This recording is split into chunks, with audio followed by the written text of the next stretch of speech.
Man up. Manifestation. A place where we inform, build, and inspire. Manifestation. Man up. Manifestation.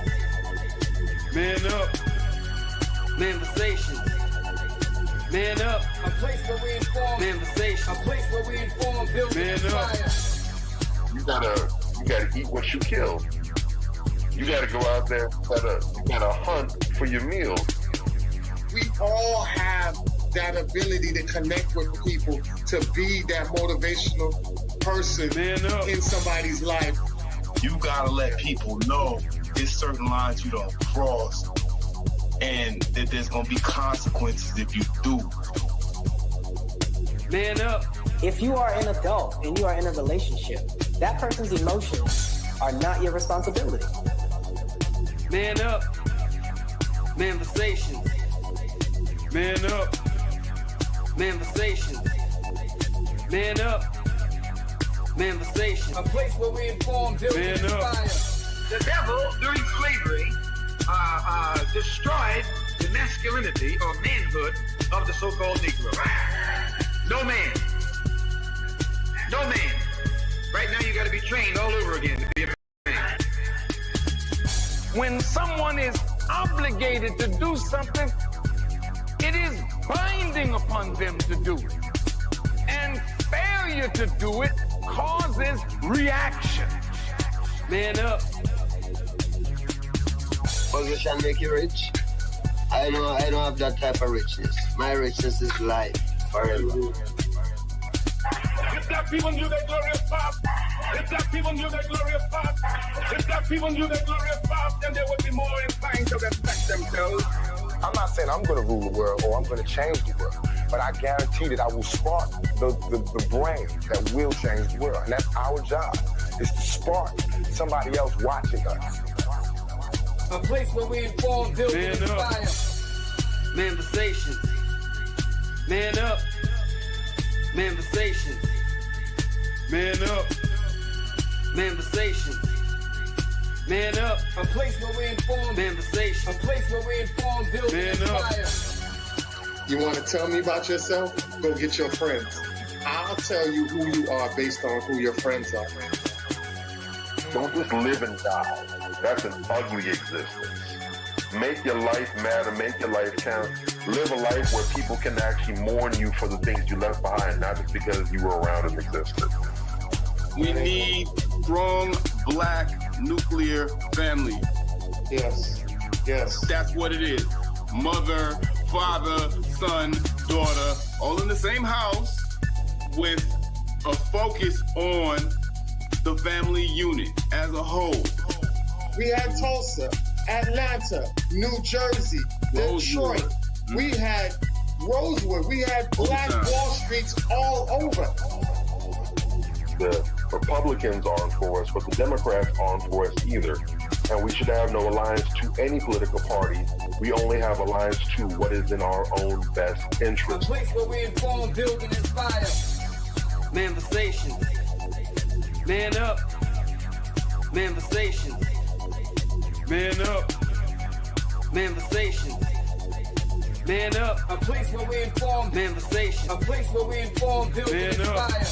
At the end of the day, as men in the community, we must stand together and be counted, because people look to us for guidance, leadership, and protection. And if we are not about that business, we are not on our job. Here we have grown-ass man conversations in the spirit of that purpose. Anthony Malcolm, Bobby Drake, Major Gage, we are.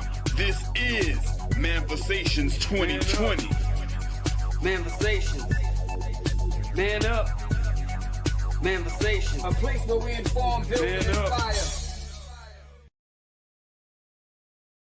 All right. Welcome to another week of Manifestations 2020.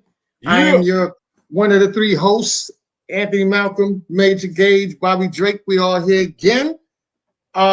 Just wanted to put this out there for y'all. Next week we won't be here. It is Super Bowl weekend. Enjoy that day with your family. I don't know if you're gonna go out to the bars or you're gonna watch at home with your family and everything, but we want to make sure we give you guys a courtesy, because we know a lot of people are going to be out there to watch the Super Bowl. It's going to be a good one, two good teams.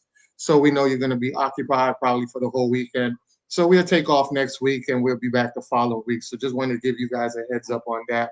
So if you see us next week who happen to don't watch the Super Bowl, be like, hey, where were you guys? Yeah, we was off. We just getting the people who do watch the Super Bowl a chance to go ahead and enjoy it with their family. No doubt. All right. So with that being said, we have a great show for you tonight. As you guys remember or have seen the flyer that's going around, Knowing Thyself. So tonight's show is the importance of knowing thyself. It's very important. I think a lot of people walk around here and don't really know themselves, know what they're capable of. And majorly, a lot of people walk around here with no purpose. And a lot of times you don't have no purpose because you don't know who you are. You don't know yourself. You don't know your potentials. You don't know the God-given gifts that were given to you and how to manifest it into something tangible. So that's why you have a lot of people around here with a lot of low energy. And that's why suicidal rates are so much higher now, because a lot of people don't know their self. They don't know their self-worth. They don't know the importance that they bring to not only to themselves, but to other people around them. Once you start to find purpose, once you start to find yourself, know yourself, trust me, living in this world, it's still going to have its issues, but trust me, you can manage it a lot better when you know yourself and know what purpose you have on earth to complete before you transition on. All right. So with that being said, fellas, y'all got anything before we get off into it? Anything y'all want to mention real quick? Nah, man, let's just get to it. I'm good. I'm ready, man. Ready. I'm ready, dog. All right, let's get to it. All right, so knowing thyself. Hold right? up. Yeah. Wait a minute. This fool done won another medal. This fool. Oh shoot! Congratulations. Hold up. Congratulations. Shout out to Bobby Drake for another medal. This man coming here, silent assassin. Ain't telling nobody nothing the whole week. I guess you were saving it for the show, right? I see you, dog. That's beautiful, man. I'm proud of you. Not gold like I wanted, but I'm still proud of it though. No, that's gangster. Of course, man. That's still gangster, bro. Had to jump a weight class and took on a dude a whole belt ranking above me, and he nice. He smoked my ass in the first round. I'm not gonna lie. He straight up did that. Second round, I came back and I put it on his ass, but the last minute, literally the last minute, he ended up scoring a submission off of me. If I had better awareness at the time, I could have played it different. Okay. And instead, I was going to finish. I wasn't looking for anything because I knew I was up on points. It was like 9-zip at that point, but he's able to flip it around and get a couple points on the board. And then last minute, he got my ass. If I'd played it differently, would have just let time run out.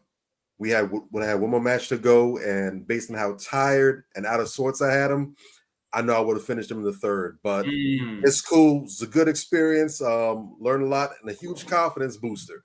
Yeah. You know, you can go up against someone heavier than you, someone with more experience than you, and still put them in danger like that. So I got my first one. I said I wanted to do at least one a quarter this year. I already got my eyes open for the next quarter, but I'm making somebody's son pay next go around. So if you see my name, haul ass. But I'm so proud. Earned, not given. Nice. Earned. Beautiful. Nice. Respect. Well said. Well done. And that goes with tonight's show, knowing thyself, knowing your powers, inner strength, achieving what you thought that most people wouldn't even step up in the ring to face, knowing that somebody much bigger, much dominant, more have more experience, and yet you still go in there and get them on their back off their pivot and almost come home with a goal. And that's what happens. A lot of times people think that's a failure, and it's not a failure. It's far from a failure, because let me tell you something. It's harder to basically stay on top because you get a lot of you get complacent. But once you're rising to the top, you end up being sharp and witty and understanding that you need strategy. And because you're not on top, it takes a lot of losses, a lot of mistakes, a lot of things for you to understand in the process for you to get to the top.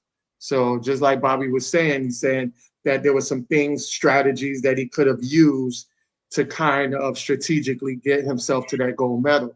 You won't know that type of strategy unless you take an L and observe it from different perspectives to understand where did you go wrong in order for you to achieve the goal you want to achieve. So yes, definitely goes right along with tonight's topic. With that being said, let's transition into tonight's topic. Knowing thyself is a philosophical maximum that encourages people to understand their true nature, limitations, and potential. It's a call to introspection and self-awareness. All right. What does it mean? Self-awareness, understand your strengths, your weaknesses, behaviors, thought patterns, self-knowledge, understanding what matters to you, your true nature, your potential. Self-limitations, understanding the limitations of what you know and can perform. All right. Also, how can you know yourself? Intellectual knowledge. Consider your biography, right? Your background, your molecular background, your DNA, your family. Work, family life, likes, dislikes, fears, aspirations, hobbies, prejudice. These are all things that collectively make up who you are and part of yourself, right? Conceptual knowledge. Imagine what you might be like if your mind was undistracted, right? And I always talk about the conceptual knowledge because a lot of us, especially in the Black community, we get a lot of conceptual knowledge after the fact, right?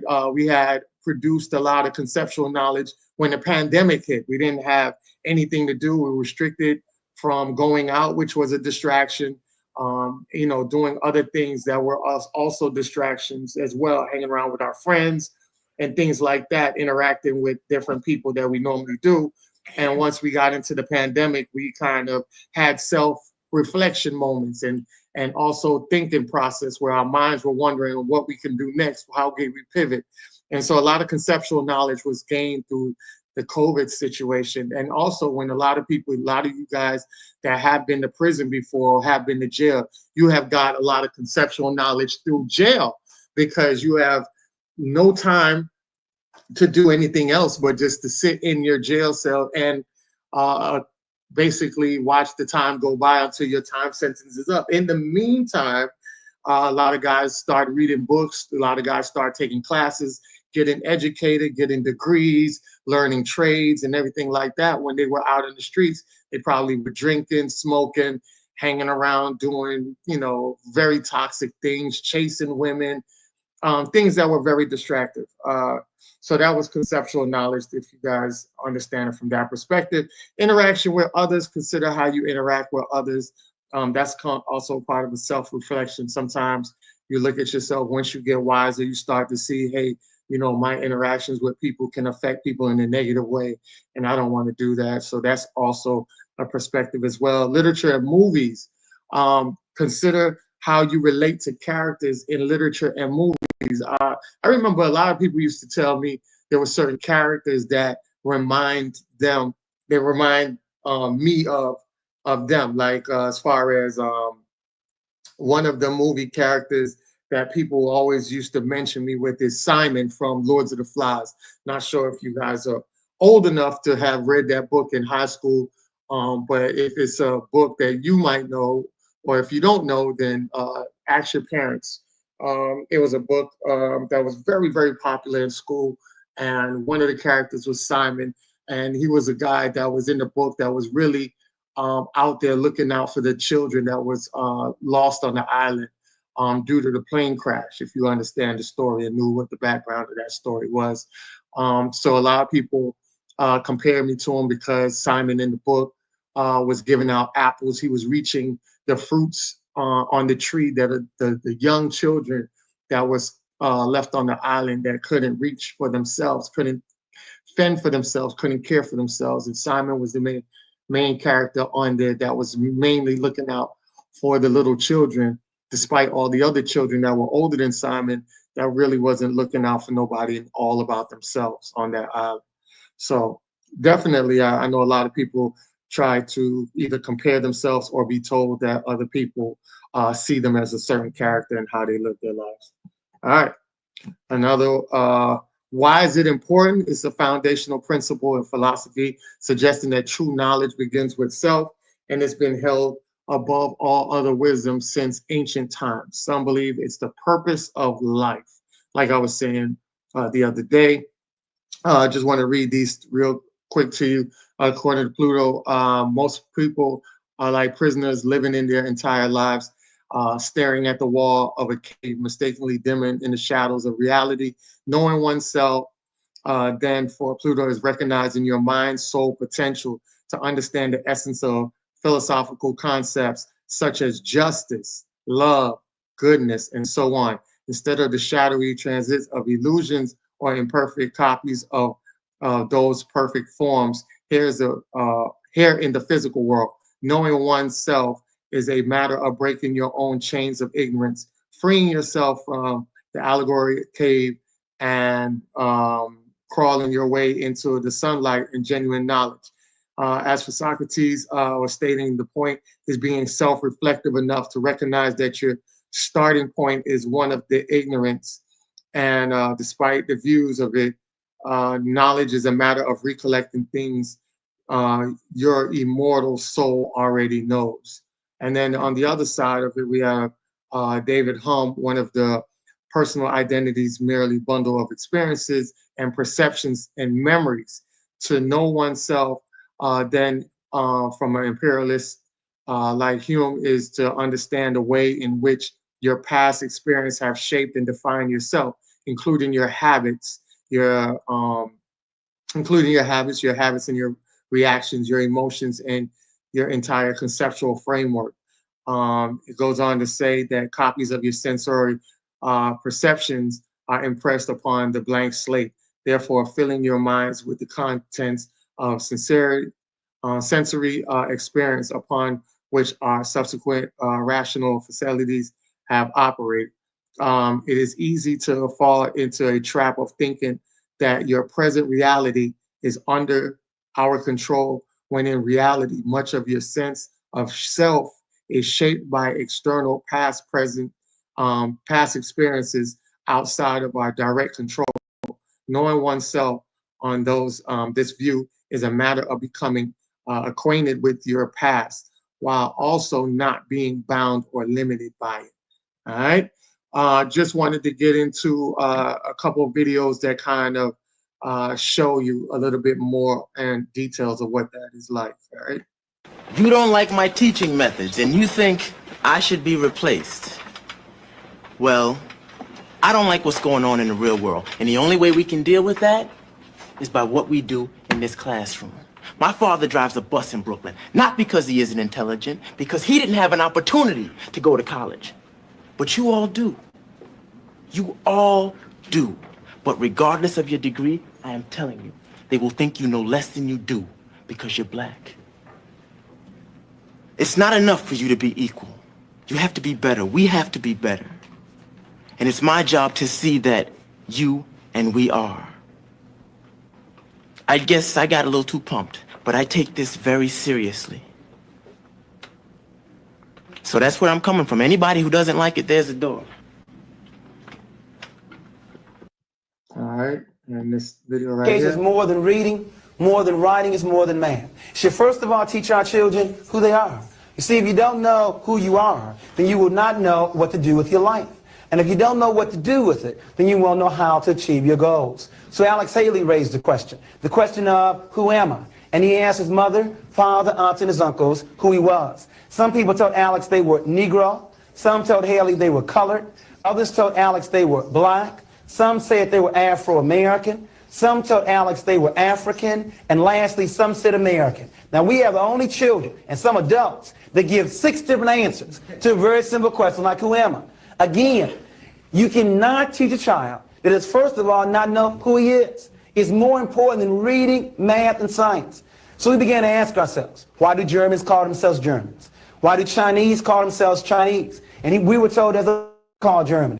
There's a land called China. So let's go back to a world map. Germans are Germans, land called Germany. Chinese are Chinese, land called China. Let's go to a world map. Is there a place in the world called Negro land? What about color land? What about black land? What What about Afro-America land? There's only two answers left, Africa and America. But be honest, what comes to most of our children's mind when they hear the word Africa? Tarzan? Running around, no clothes on? Be honest. And what about America? Red, white, and blue and apple pie? That's because this word right here, which is nothing but his story. You didn't know that? It's all history is. It's somebody's story. You know what I'm talking All right, so that was a breakdown of we need to educate our children so they know thyself and the importance behind it. Just like you were saying, that's why a lot of people ridicule foundational Black Americans, because you guys don't understand that you were told his story, and his story was that a lot of Africans came over here on boats, which was debunked and proven different. Some people came over here on boats, but majority of the people were already here. They were here before Christopher Columbus came. That was a big lie that they told you. So with foundational Blacks Americans that were already established here, that's what they are, Americans, foundational Black Americans. They are native to their land, just like the Chinese are native to China, just like the Germans are native to Germany. So just wanted to give you guys that concept to understand that when people are out here recognizing who they are and backed up by a land, don't ridicule them, find out what's the real information, get on their side, and start to realize that a lot of this history that was told to you was his story of lying to you. All right. And with that said, I'll transition over to you guys and let you guys expound on that.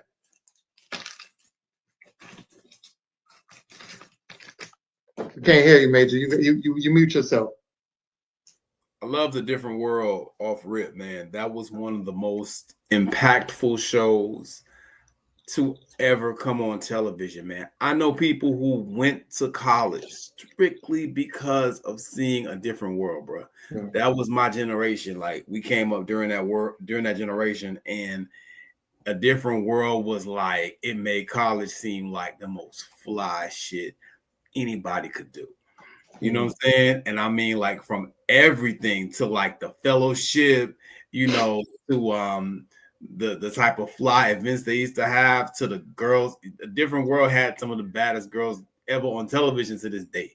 You understand what I'm saying? Like, and you know, that resonates with the young men. You know what I'm saying? Because like, you thinking, damn, you nervous about college, whatever. You're like, man, I don't want to go to damn college. And then you see something like this that just exalts college and has Black people looking fly and intelligent and just doing all kind of fly stuff. You were teaching the youth through programming, you know, and that was so powerful. I don't think even people today really understand the impact of A Different World. So I'm glad that you put that clip up of Mr. Dwayne, you know what I'm saying, Dwayne Wayne, up there doing his thing. You know what I'm saying? That was my guy back in the day, man. Yeah. And, you know, he was cooking, you know, and he was being, in the words of the great Jason Black, unapologetic. And, you know, more of us men have to really get on that. Like, yo, I like his position. You know, hey, this is what it is. You know, he spoke on how people before him didn't have certain opportunities, and, you know, just kind of speaking to how they, which was us, you need to really be thankful for these opportunities that you have, because they're not afforded to everyone. You know what I'm saying? And not a lot of people to this day, you still have a lot of people that don't quite understand that. I had an argument with some people on my thread earlier this week. I'm gonna do a video on this. And they were telling, you know, a brother came in and he was talking about, you know, a brother I was talking to the other day, he was talking about how they snatched up some illegal immigrants, these Hispanic guys, some illegal immigrants that were working with them on a construction site. And when they snatched them up, it took 4 of them. You know what I'm saying? And he was able to go and get his cousin and his brother on, you know, at the construction site. And I'm just kind of, it's a factual story. It is what it is. People will tell you, you know, especially Black people, they love getting out here caping for other people and fighting their battles for them. You know what I'm saying? And I'm trying to explain to these people, like, and they, you know, you'd be surprised. There was several Black people on there talking about, oh, he lying. one coon talking about, oh, he just lazy. I told her, you sound like a white supremacist. You know what I'm saying? Because the guys who what they're insinuating is the guys who the guy got on. Oh, you know, that's just construction. You can get a construction job anywhere. And you know, it's just felons that work construction anyway. If they didn't work before, it's because they don't want to work. They were just lazy. And I'm listening to these uppity, elitist ass niggas talking this dumb shit. You understand what I'm saying? Like, bruh, my head exploded because this is a real life story. It's a real life testimony. We've been saying it for quite a bit of time. Like, hey, you know, this is what it is. And now I'm saying, okay, this is an example, a real life example. And the black people are telling me, oh, he's lying. I couldn't believe it. But this goes back to the point about opportunity. And I had to educate each and every one of these people that, quite frankly, just don't know what the fuck they're talking about. You understand? No, you can't just go anywhere and get a job like that. You know, even on a construction site. They make it sound like if I go online and I apply at some site that says construction site, I'm going to just get a job overnight. Mm-hmm. No, dumbass. Construction is a field. In a field, there are companies. You have to apply at each different company. And each company has different circumstances, different crews, whatever the case may be. At this particular company, for y'all that are listening right now, I'm going to educate right now. For this particular company, with these particular number of people who worked there, they were full. And they were full not because they were really full. They were full because they had a couple of illegal immigrants occupying spaces that American citizens could have been occupying. And so when they came and took them out, they were able to replace them with a couple of brothers. One dude even had the nerve to say to me, I sound white. Nigga, who the fuck are you talking to, first of all? Secondly, you understand what I'm saying? I'm the one that's pulling for the brother to get the employment. You up here caping for illegal immigrants to drive down the wages so that they can continue to exploit them and employ them instead of us and pay them illegally. Some people just need to shut the fuck up. But you know what I'm saying? Like, I just had to get that off my chest because it speaks to your point about opportunity. And everybody don't necessarily have opportunity. And people try to, you know, think they're so smart. They don't even understand the most basic situation and how opportunities are being redirected into other communities and being taken away from us. I don't give a fuck about other communities. I'm the first to tell you. I care about my community and how to help us, period. And if that means getting rid of some of these people that are here illegally, that quite frankly, they'll tell you, they'll hire them in order to pay them less money. You understand what I'm saying? And I'm supposed to be okay with that? No. And they're so brainwashed by the liberals that they'll sit up here and they'll recite these bullshit ass talking points and not know what the fuck they're talking about at the detriment of their own people. And the second brother, he was just cooking. I play that second clip all the time. You know, he really went in on that. And this is what we got to do. We got to educate each other and we have to teach each other to understand ourselves and understand where we come from, because it directly informs the way that we move in society and the way that we will continue to move forward. Exactly. Well said. And, you know, a lot of people don't understand the concept of the DEI that's going on. I started laughing about all the black people that was mad about it. And it's so funny. How long, y'all know me for a while. Yeah. How long have I been telling y'all that this affirmative action, black and brown unity, all of this stuff, DEI has always been a con game. Yeah. I've been telling y'all that for the longest, right? And everybody looked at me like, oh, Aunt, you so harsh. Oh, man, come on, man. You got to out here to love everybody. And now the DEI coming out, I'm seeing black women that were bedwench and everything like that coming out and giving the facts and stating it. They're telling you DEI is absorbed and majority sucked up by white women Facts. Hispanics, Mhm. Black people, if any, get any type of resources out of this program. And guess what? It is labeled as Blacks. It is labeled as giving leeway to Blacks to get jobs and job security. And it's far from the reality. And just to see all the Black people that's rolling out the information and getting everything going, man, it's just been a blessing. Like I say, I think ever since Cat Williams, I don't know what portal he opened up, but when he started to let everything go out and telling the truth, it seemed like from that day forward, everything's been put on blast and been coming out. So, you know, I'll land my plane on that and give it to you, Bobby. You goofy niggas do not benefit from DEI. Get him, Bobby.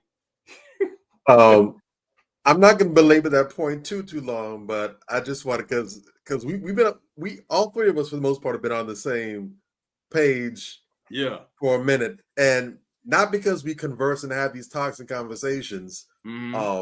I think people would actually be surprised, because not just in terms of the way we think, but the way how we have good chemistry on here and everything. I think a lot of people be surprised to know that even though, you know, we definitely have our conversations individually in the group, we don't talk to each other nearly as much as people would probably think that we do. We don't. Exactly. We really don't. We don't.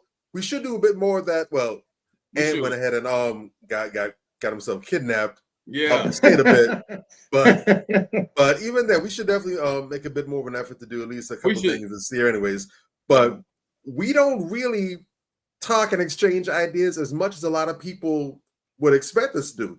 It's just that because for the most part, we're intelligent brothers. We're very savvy. We know how to read the tea leaves. And for the most part, we've done our share of personal responsibility when it comes to bucking the chains and bucking the condition that's been on our brains, so that we're able to see things and be honest about things and be ahead of the curve. Also, we listen to reputable sources, even if we don't listen to all the same things. We listen to people who know what the hell they're talking about and are thorough. So that's why, just by any of us, you kick us into a discussion out of the blue, we're never going to be drowning and trying to tread water. We're going to be right there in the know. And we're probably going to be the ones that are, if not leading the discussion, we're going to be right there to be at the front of it, because we know what we know. But we've been saying these things for a grip and a minute now about a lot of stuff. And with DEI, the funny thing is we saw that trick bag coming a mile away. Like, you know what? This tastes familiar. I've seen this somewhere. And I got on some people the other day saying, look, DEI has been nothing more but second generation affirmative action. And if you actually know and understand the history of affirmative action, you understand that, first off, it's not even supposed to be affirmative action. That's the Jedi mind trick right there. Corrective action was a policy that was created by our beloved and venerable elder, Dr. Claude Anderson, way back when. People might know him from being an author and from putting out the book Powernomics and everything. But before Claude Anderson was that, as an economist, he was actually the Secretary of Education for the state of Florida. And if you want to know how thorough he is, during his tenure, I'm not sure if that's changed in recent years, I don't think it has, but during his tenure as the Secretary of Education for the state, he saw that, you want to talk about affirmative action, we had the highest hiring rate of Black people in education throughout the state. In fact, if you look at a lot of the Black administrators and educators, the ones who retired in the last 10 to 20 years or so, they more than likely were onboarded during his tenure, during his leadership. They came in early in the game and they stuck around and they had their 30, 40, 50-year retirements because they came in under his umbrella. That's how they got their start there. So Dr. Anderson's been about that work even when he wasn't serving his capacity now.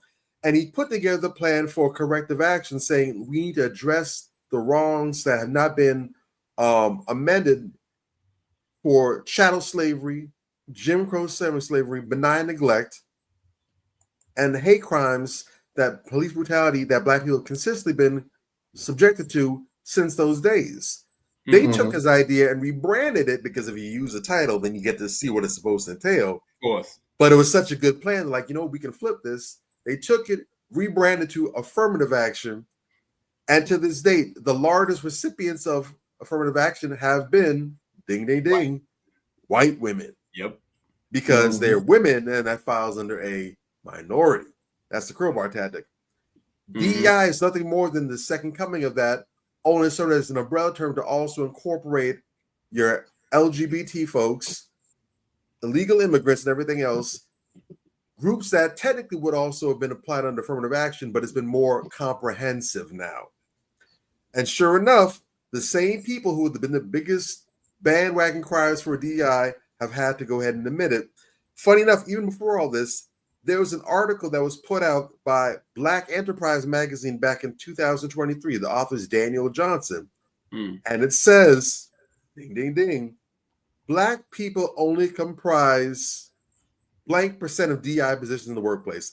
I'm going to let y'all guess. And what's the percentage? Black people only comprise blank percent of DEI positions in the workplace. I would say about 3%. Yep, me too. I was going to say that.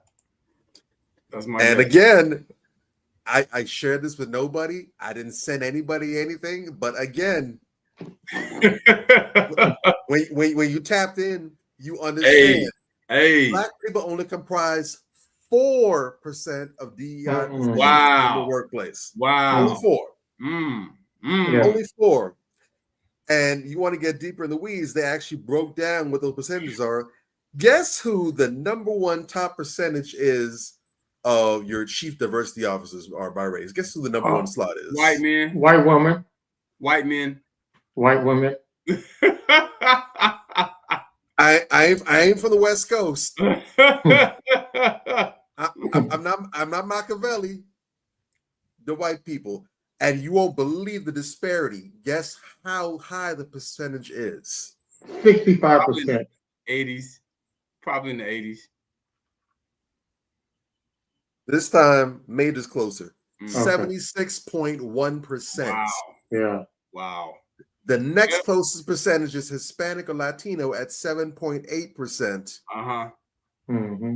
Asians is 7.7%. Unknown, I guess that would be your racially ambiguous folks, 3.9%. And then you have blacks or African Americans is 3.8%. American Indian and Alaska Native at 0.7%. And also put in mind that a lot of the Hispanic numbers are curated into whites because they are considered I was white. going to say that too, because honorary white folk. Same also goes to Asians. You have those that are on the lighter scale. They're allowed to go ahead and claim that position. They went ahead and armbarred them in as well too. But even with all that, you know that the lion's share of that number is still going to be good old fashioned from the Caucasus Mountains. Hey, send me that, Bobby. Send me that, please, because I'm gonna torch some people with that shit. Thank you. Yeah.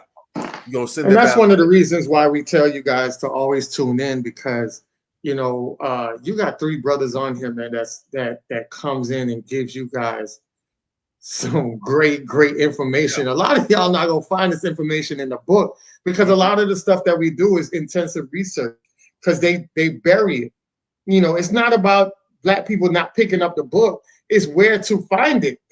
Because you got a tablet, you can research, you can put Google, but Google's not going to give you the intents of it, because now that you have AI, which also makes it very important for us as Black folks to start to get in the habit of doing the research for ourselves, because with the AI now, they have algorithms that take you further away from the information. So you got to know how to, and I've been training people for the last 10 years how to research, how to go in, get certain information, dig for certain information. That's why when I used to tell people things about things that happened months later, they'd be like, how do you know? Because the information is out there. You got to look at the research. The world is not going to tell you, hey, there's a problem over here. They're gonna basically send subliminals out, and you have to take those subliminals and catch it and then follow. That's why it was always important. It's when you have detective movies, what they always say, follow the trail. You remember when it was it was very hilarious point that they made in what House Party. Remember the late great comedian, what's his name? Robin Harris. Remember his famous line? I knew you was in here. I followed the drip from outside. Just drip led me to you. So, you know, it's always following the traces, following the steps. These people are not going to tell you that. This is the matrix. That's how this world operates. They're going to give you breadcrumbs. You have to follow the breadcrumbs, and it'll lead you right to where you need to know. All right? I'll land my plane on that. Mm-hmm.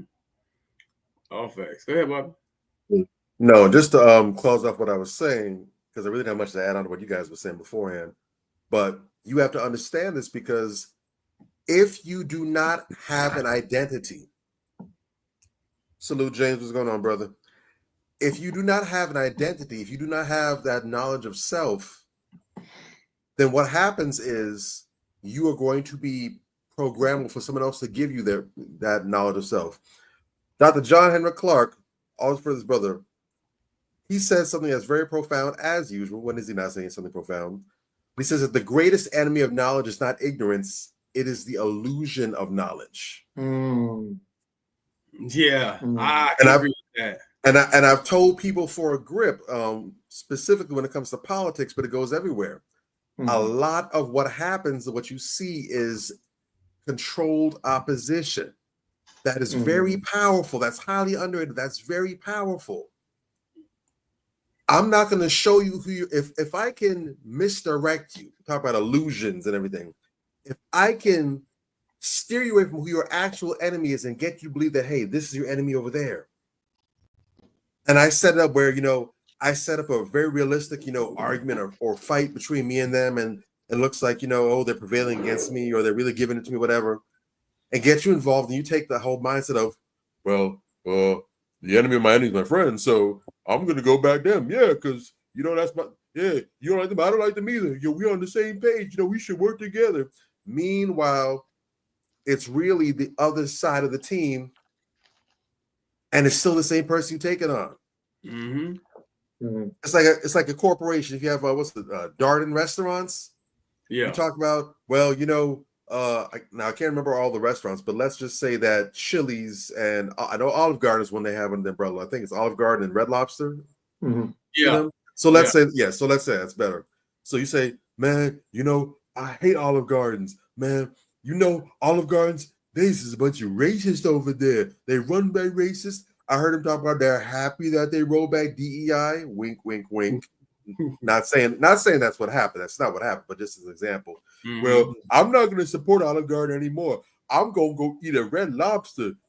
I like their food better, and they haven't said anything negative about DEI, so I'm going with that.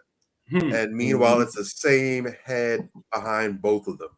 Man, you're reading my I don't like Pepsi Cola because I don't like Coca-Cola. It's awful. That's why I drink That's why I drink Coca-Cola instead. It's just it's both cola.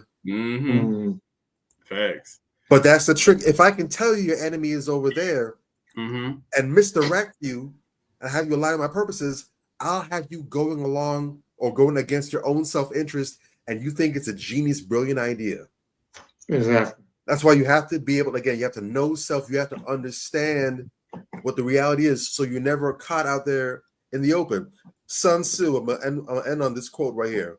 But Sun Tzu, the fabled Chinese general and also the author of the book The Art of War, said, if you know the enemy and yourself, you need not fear the result of 100 battles. If you know yourself, but not the enemy, for every victory gained, you will also suffer defeat. If you know neither the enemy nor yourself, you will succumb in every battle. And the reason a lot of us are not winning, the reason why you look at the overall progress and wonder why are we further, it's because not only do you not know yourself, but you don't know the enemy either. Sure don't. Yep. And that's why you're getting the results that you're getting. And your enemy, and on top of you not knowing yourself, your enemy knows you better than yourself. Yes. Inside out. They know us. If you've seen the show Prison Break, they're basically Michael Schofield. They got all your blueprints tatted all over their body. All they got to do is look in a mirror. They know exactly where you at. They know what you're going to be doing at 1:28 p.m. in the afternoon on a Tuesday. They know how you like your tea, how you like your coffee. They know how much sugar you like to have in it, how much cream you like to have in it. And they know if that cream isn't in place a certain way, you ain't going to. They know you better than they know themselves. They study you. Mhm. Well said. Well said. All right. So with that being said, we're going to go off into our first topic of the night, celebrity trending news. Even though this isn't no celebrity trending news, I don't know if you guys seen this sister, but we're going to play her videos. But a sister is out here. She finessed a guy from third world country. She was a passport sis that ended up marrying somebody from overseas, and it's a whole debacle going on. So tried to. Yeah. Pakistan to marry this 9-year-old boy that she'd been catfishing online. When the parents got wind of what was going on and this old bat was trying to come down there and marry their son, they packed his ass up and he's been hiding out ever since. She can't find him. Now this lady sat outside and she said she's not going nowhere till her little yay pulls back up. She's not going nowhere unless I'm not talking unless y'all giving me land and 2,000 or more every week. So they tried to put her ass on a plane. They got her all the way to the airport, and then she turned around and she said, I ain't going nowhere till y'all give me my money on, or my husband come marry me, the little 19-year-old yeah. But he didn't show up. You chilling here? Why are you not taking your flight? It's none of your business. Now go home. Stop lying in my ear. Still trying to get her ass to fuck up out that country, and this is what she keeps saying. She keep acting like she's psycho or she crazy. She don't know. They said they still finna put her ass on a plane and get the fuck up out of Pakistan. Street are you from? America.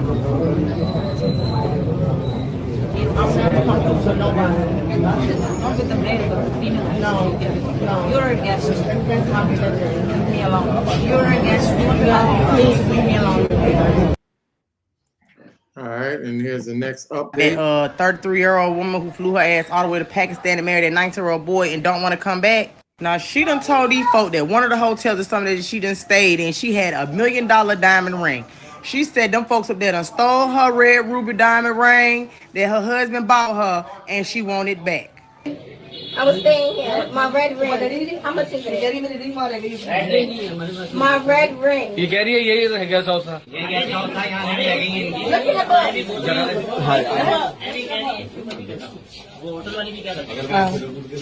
Look in the book and get my red diamond ring. Diamond ring.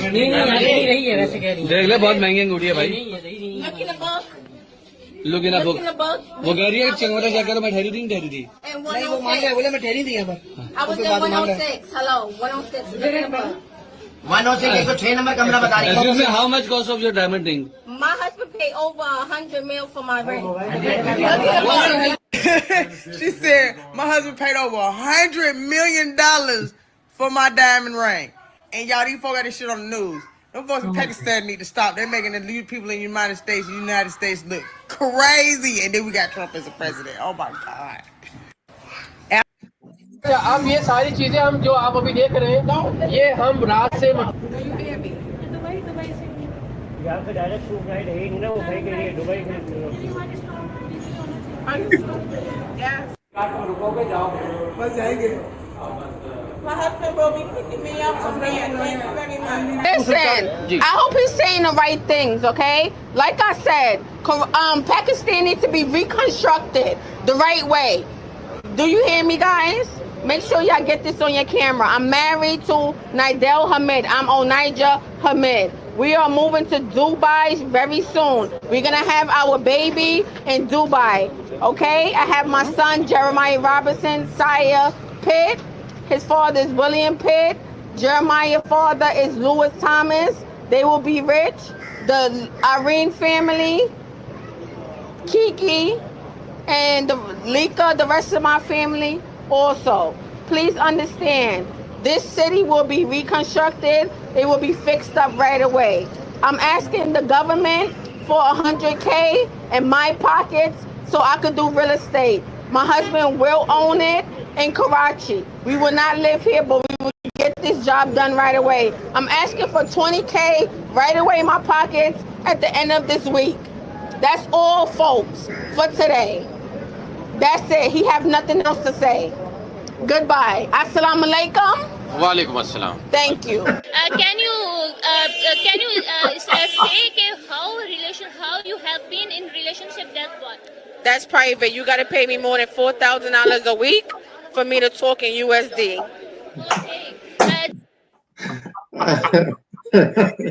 Oh, okay, that was the comedy relief. Okay, okay, I got you, man. I you know, we got to keep it interesting. Let me just say real quick. She said one thing that I agree with 195%. I agree with her on that. I got to co-sign that real quick. Where she said,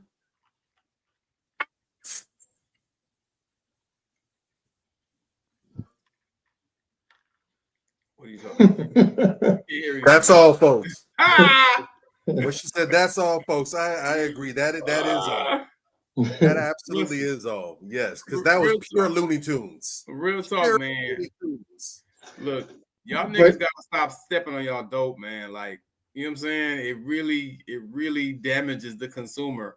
You know what I'm saying? Like, they be so whacked out they can't even buy dope no more because they in a foreign country telling them how to direct their government, about to get their ass whooped publicly and stoned before the village. Nigga, what in the entire hell? Really, bruh? Is that what we're doing? Stop mixing the flocka with the pies. Stop. Learn to take pride in. I'm not coaching anybody in the arts of narcotics trades and sales. I'm not. But I'm a firm believer that whatever it is you choose to do in life, whatever it is that you do, be a good one. Be good at it. If you're going to be a dope entrepreneur, please get your Denzel Washington on and make sure you putting out their blue magic. Yeah. Make it a trade. Make it so that the trademark is pure. It's the highest quality. It's like Pepsi. You stand by it. You guarantee it. It should be the finest known to man. I got all kind of little flock and all kind of crazy stuff mixed in. Because look what you're producing. We used to have functional crackheads. We used to. Yeah. What is this? Miller, please help us. Miller, please help us out. Please help us out. What's up, Miller? Renee, what's cracking? Y'all, we might need to enlist Anubis Gun Club to go and protect that sister because she is really aching to get. I'm surprised they didn't start stopping a mud hole in her on site. They showed tremendous patience and grace with her. That's amazing. If anything, I want to show respect to the Pakistani government and the people over there for showing restraint, for not stomping the shit out of this woman in the middle of the street. Because word on the street is they don't really respect women like that over there. You know what I'm saying? But I think somebody got the memo. This lady, she got a few screws loose, so they really, you know what I'm saying? They hands off on her. That is tremendous emotional intelligence. Crazy. And long suffering up there. Big ups to that. And just for the record, we ain't claiming her. We ain't claiming her. James said, I stopped putting fentanyl in my sacks when I saw how my customers were acting in Teresa recipes. Hilarious. Oh, but we appreciate your service, James. Shout out to James in the building. Shout out our brother Flex, boy. His brother Flex's milkshake definitely bringing them things up the yard, boy. Because if you ever been in the Twitter spaces, he really be bringing the wild ones out. They be lit, yeah. I brought that up not to really highlight the girl because that's self-explanatory. I brought that up because as fathers, as community leaders, as men that are in the, whether you're uncle or just male mentors, that young boy at 19, even though he's legal, and this is why I have an issue when I see a lot of people when older people mess with so much younger people, like you're 40 years old or 45 and you're messing with a 19 or 18-year-old and you just go by this legal, oh, they're legal, but they're still not developed. So what is legal if that person is not developed or is easy to be manipulated and things like that? you know, and it should be a lot. I really want to put more emphasis on his male structures around him. He should not be online trying to marry somebody, especially you're not raised in that way. That's an Americanized Western way of getting a male bride or a male husband. You know, the Indian way, and I wouldn't even say Indian way, but I would say the traditional way in the diaspora was basically you had to vet out the family. And once you vet out the family and they orchestrated, oh, you know, my son will be with your daughter. Okay, if your son is going to be with my daughter, then your side of the family needs to give us 12 goats, 3 chickens, or whatever the ordeal was, the financial ordeal for the two families to come together. It was always constructed in that way, a style of organization. It was never just run and go pick somebody up. So for him to go outside of his country, outside of his natural way of how his country and his religion and his heritage operates, you know, it shows a lot of disrespect towards his family, because I know that's, as much as it's embarrassing to us on the Black American side, that's very embarrassing for that family in that country, because those countries are small, right? So once they hear something like that go on, that family is now ridiculed. Yeah, that's true. Looks more of an incompetent family more than the girl looks incompetent. You know what I'm saying? So I feel for the son, because I don't know what, I don't know what kind. He must have got some beatings. He must have got some lashings, because he just embarrassed the whole family line like that. So it's very important, and I know we're laughing about it, but it's very important for you to align with the men in your family, fellas. As men, we can sit here and point fingers at women all day on what they do and how they can't raise a man, but it's up to us to make sure that we have our hands on in every man in our circle, around our circle, in our community, around our community. That is our job. That is our purpose. That's self awareness. That's self-worth. Understanding that concept of the village mentality is very important, that we don't let our children just operate in that way and put themselves in harm's way, because guess what? He signed over legally, he signed over some documents, and like she said, I need my money. And you don't know how that holds up. You know what I'm saying? Because he's signing American documents. So we don't know how that holds up, but you put yourself and your family in risk. Please be mindful, and fellas, just step up to the plate, and I'll land my plane on that. Facts. Very good point.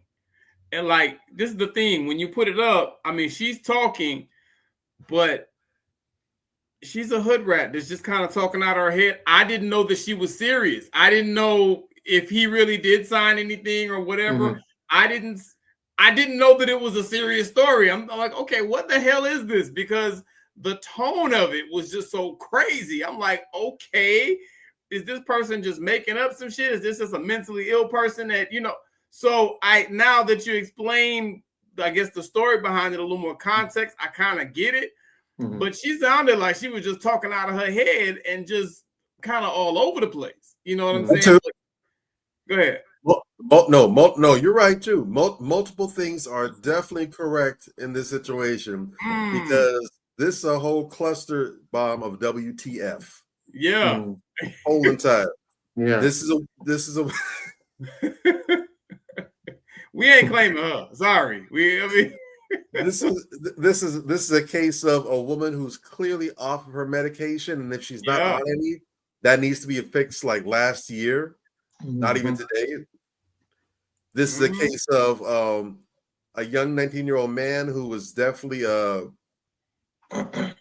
looking for love in all the wrong places, and this is what he turned out. He is definitely not qualified to handle his own dating enterprises. He needs to hit up a matchmaker or something. This is a case of a community showing how to care and be patient and long suffering with others, even if they're not from amongst their ranks. There's a lot of things to observe and pick up from here, but either way, I think we all could definitely use a few new brain cells after what we were subjected to. That shit was wild, gang. That was wild. Definitely a case of real life being stranger than fiction. You can't write something like that. Oh boy, you can't. And I want fellas to I'm gonna segue into fellas. It is very important, and we talk about this, and Major talks about this more than any of us on here. Major is very firm about it, and that's why he's a married man. He's always talked about vetting, the importance of vetting.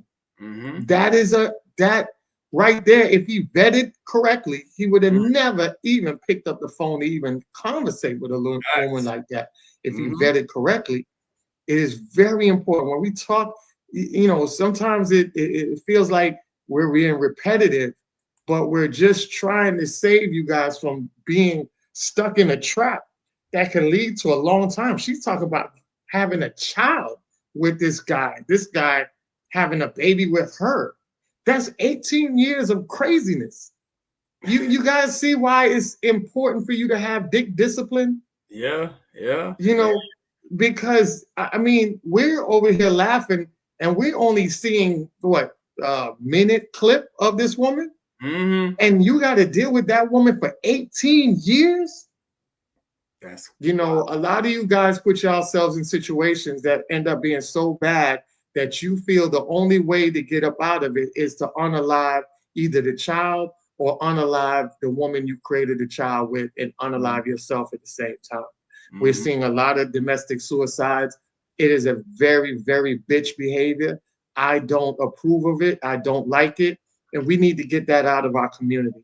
And one of the things that you guys can do as men is to make sure that you're doing a better job at aligning yourself up with a woman that is in the best interest of you to be very prosperous. And I'm going to show you how nature, if nature can do it, you can do it. And I'm going to show you this video. This is Death Spiral.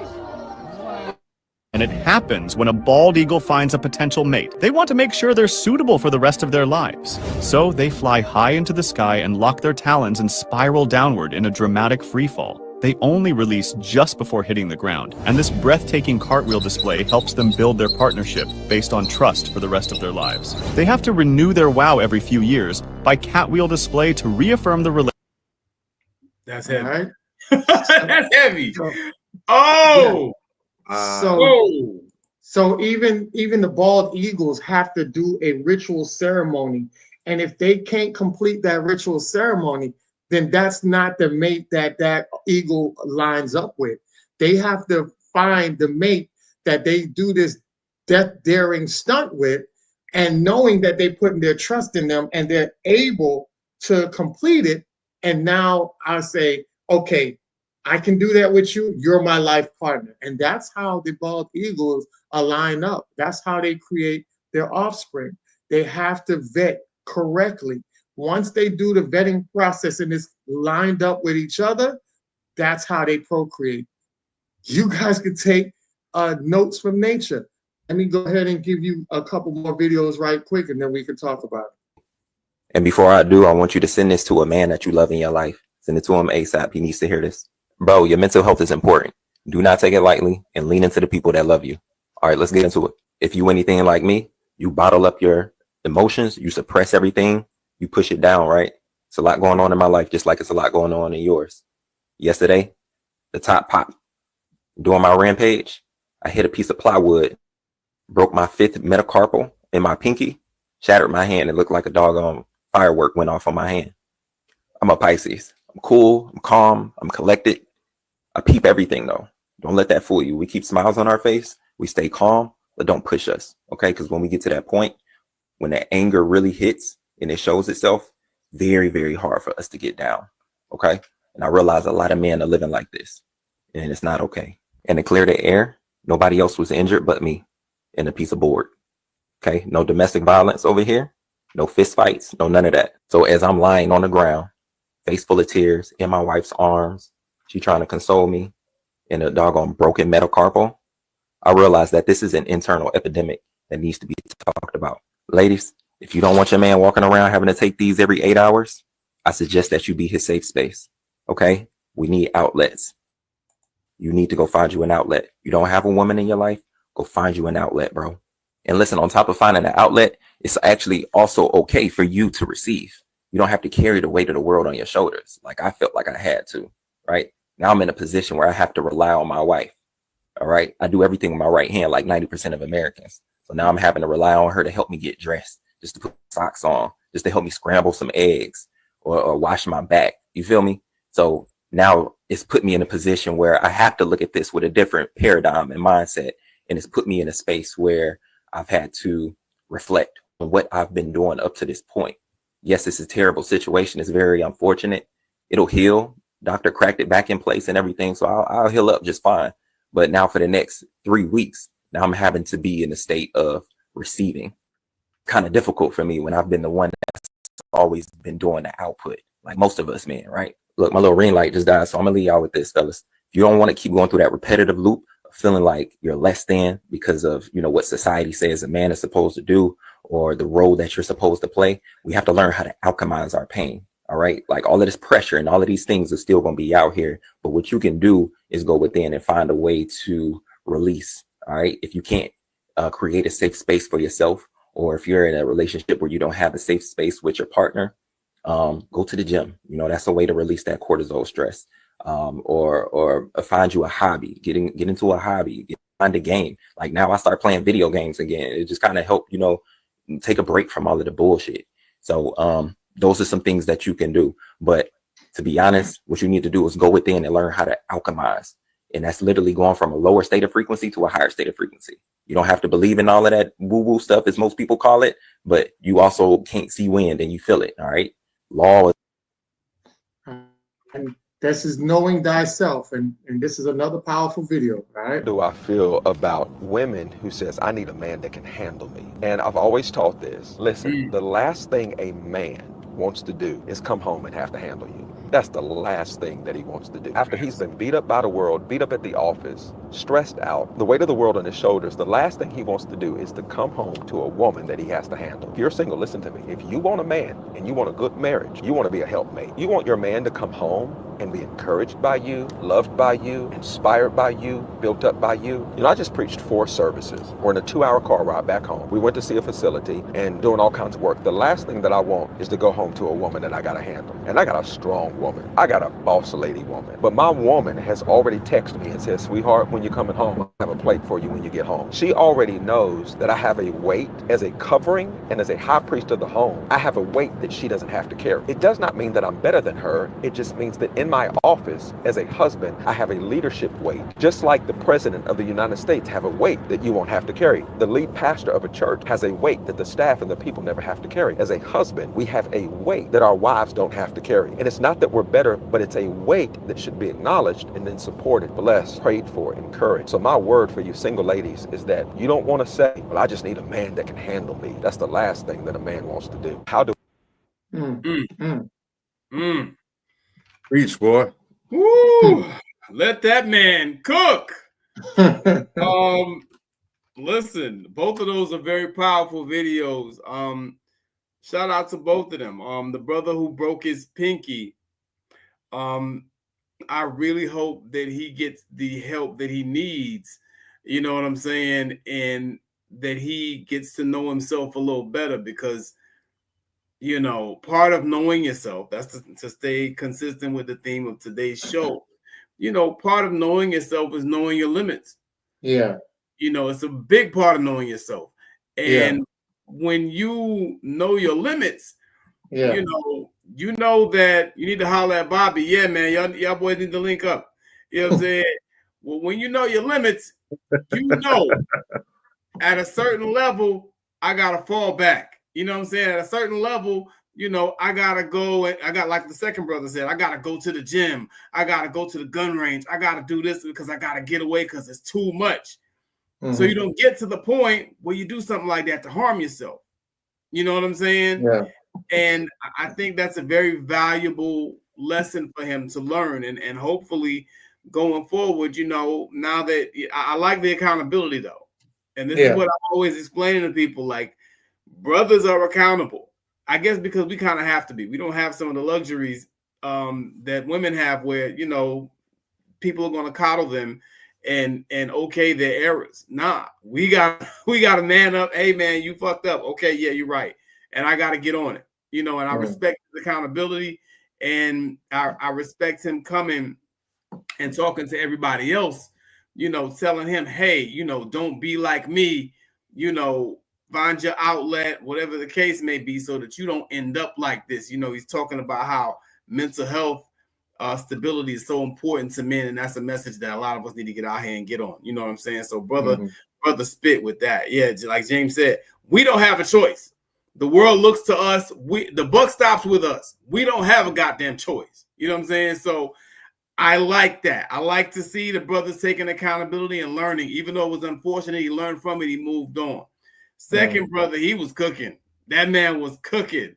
It is one of the most cringe-worthy things that I ever hear women say. And if I'm dating a woman and she says that, when I start dating her, I check that shit at the door. Hey, whoa, what you talking about? I need a man that can handle me. Then you don't need me. I tell them that was always my response. You don't need me then. You know what I'm saying? Are you telling me that is that you? Do you really mean that? Or are you trying to be cute? And I will make a whole conversation out of it. Because if you start with that relationship isn't going anywhere productive. You know what I'm saying? You got to get people's mind right. You have to be in the right mental space before you enter into an involvement with somebody. You understand what I'm saying? And if your involvement is, I need somebody that can handle me, then you are in essence saying, coming in at the door, I am a problem. You understand where I'm coming from? I am a disciplinary problem. I am a glaring red flag, a bright crimson ass flag is what you're telling me. You know what I'm saying? And like the man said, that's the last thing we want to hear. Those of us brothers who got our shit together, we want a woman that got their shit together. Yeah. You understand what I'm saying? And we want a sister that's solid, that's strong, and you can be strong without being masculine, sisters. That's what y'all don't get. You understand what I'm saying? I like strong women. My wife is a very strong woman. We have discussions, whatever the case may be.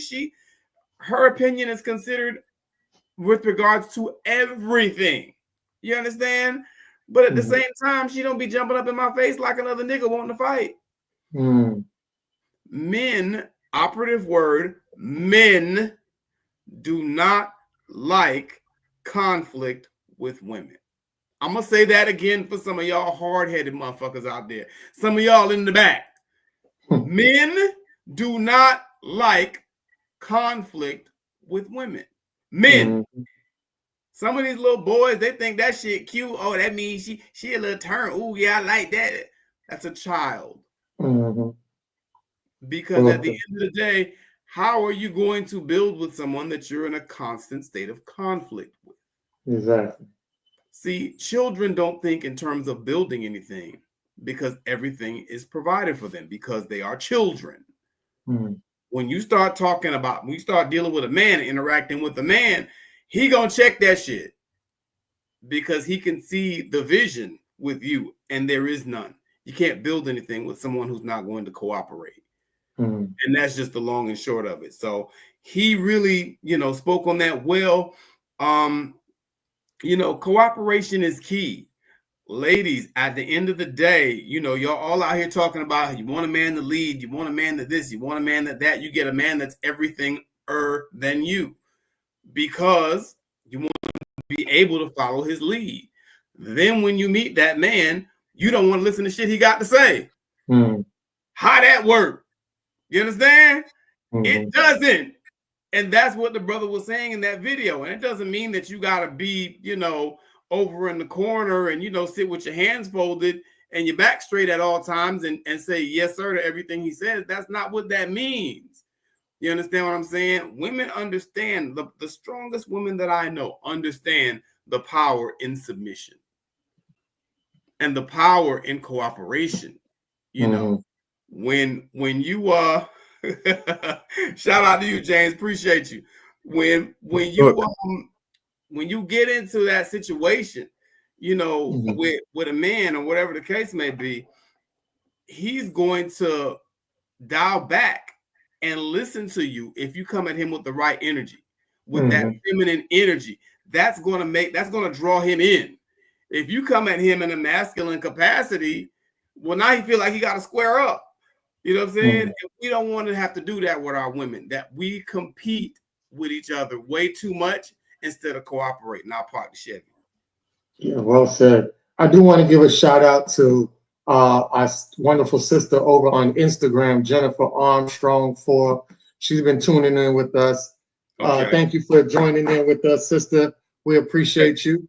That's our Instagram side of the family. We just started the Instagram live this year, so definitely bringing our Instagram side of the family. So we get comments on both sides.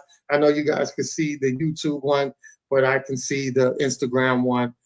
So I definitely shout out people that's from over there. Beezy, we see you, Beezy, over there on Instagram.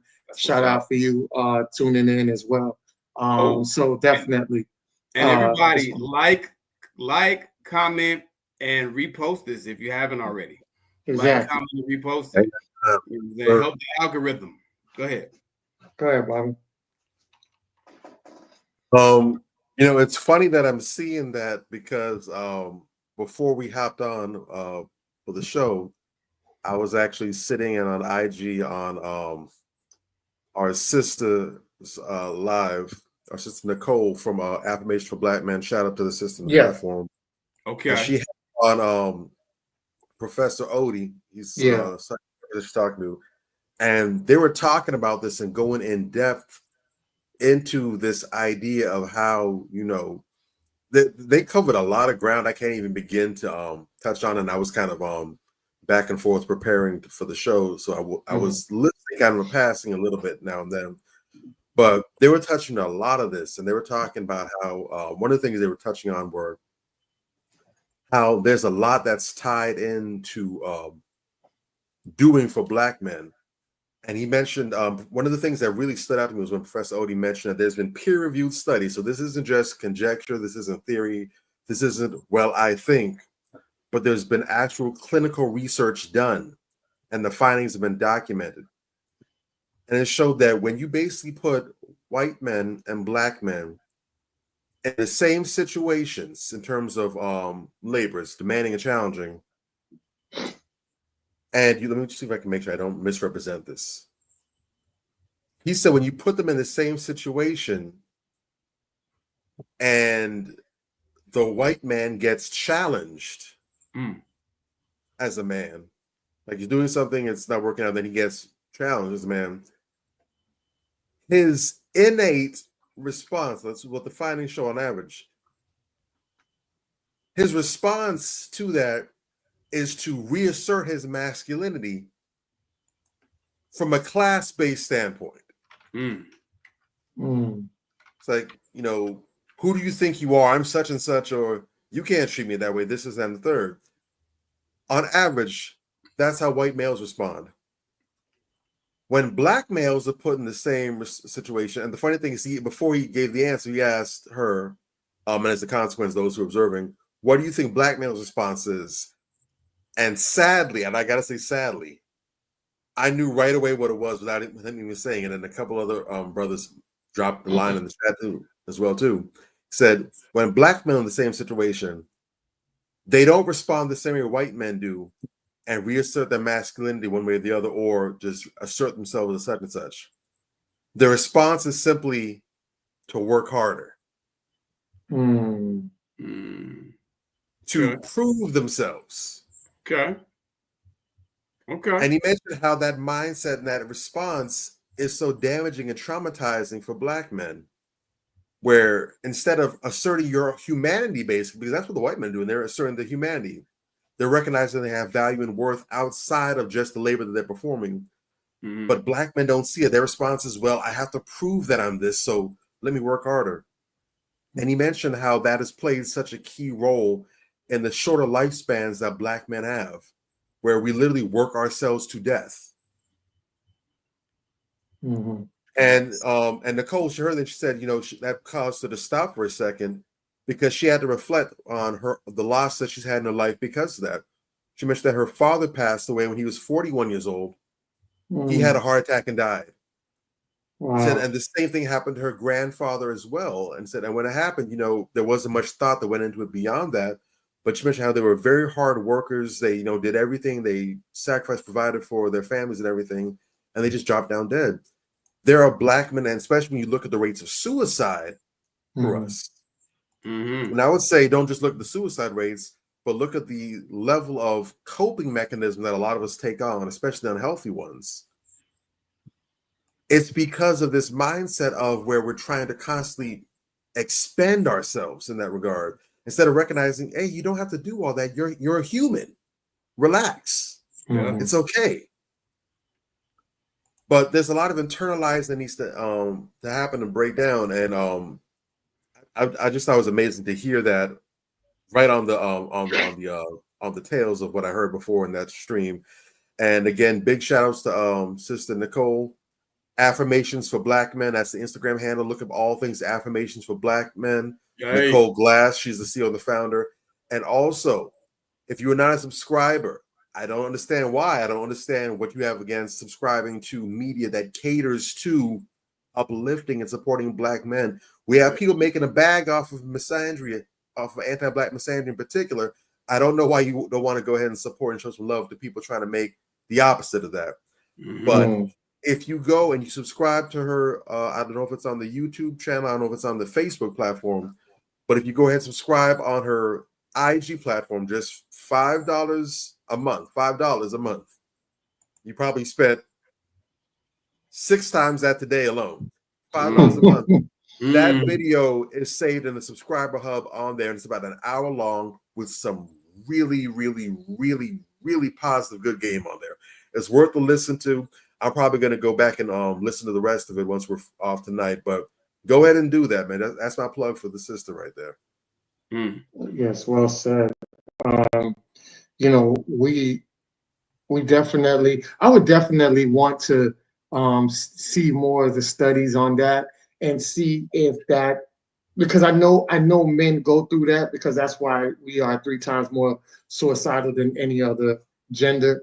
But I also want to see, do Black women go through that as well? I know our percentage would be higher than theirs, but I would want to see if they go through that as well.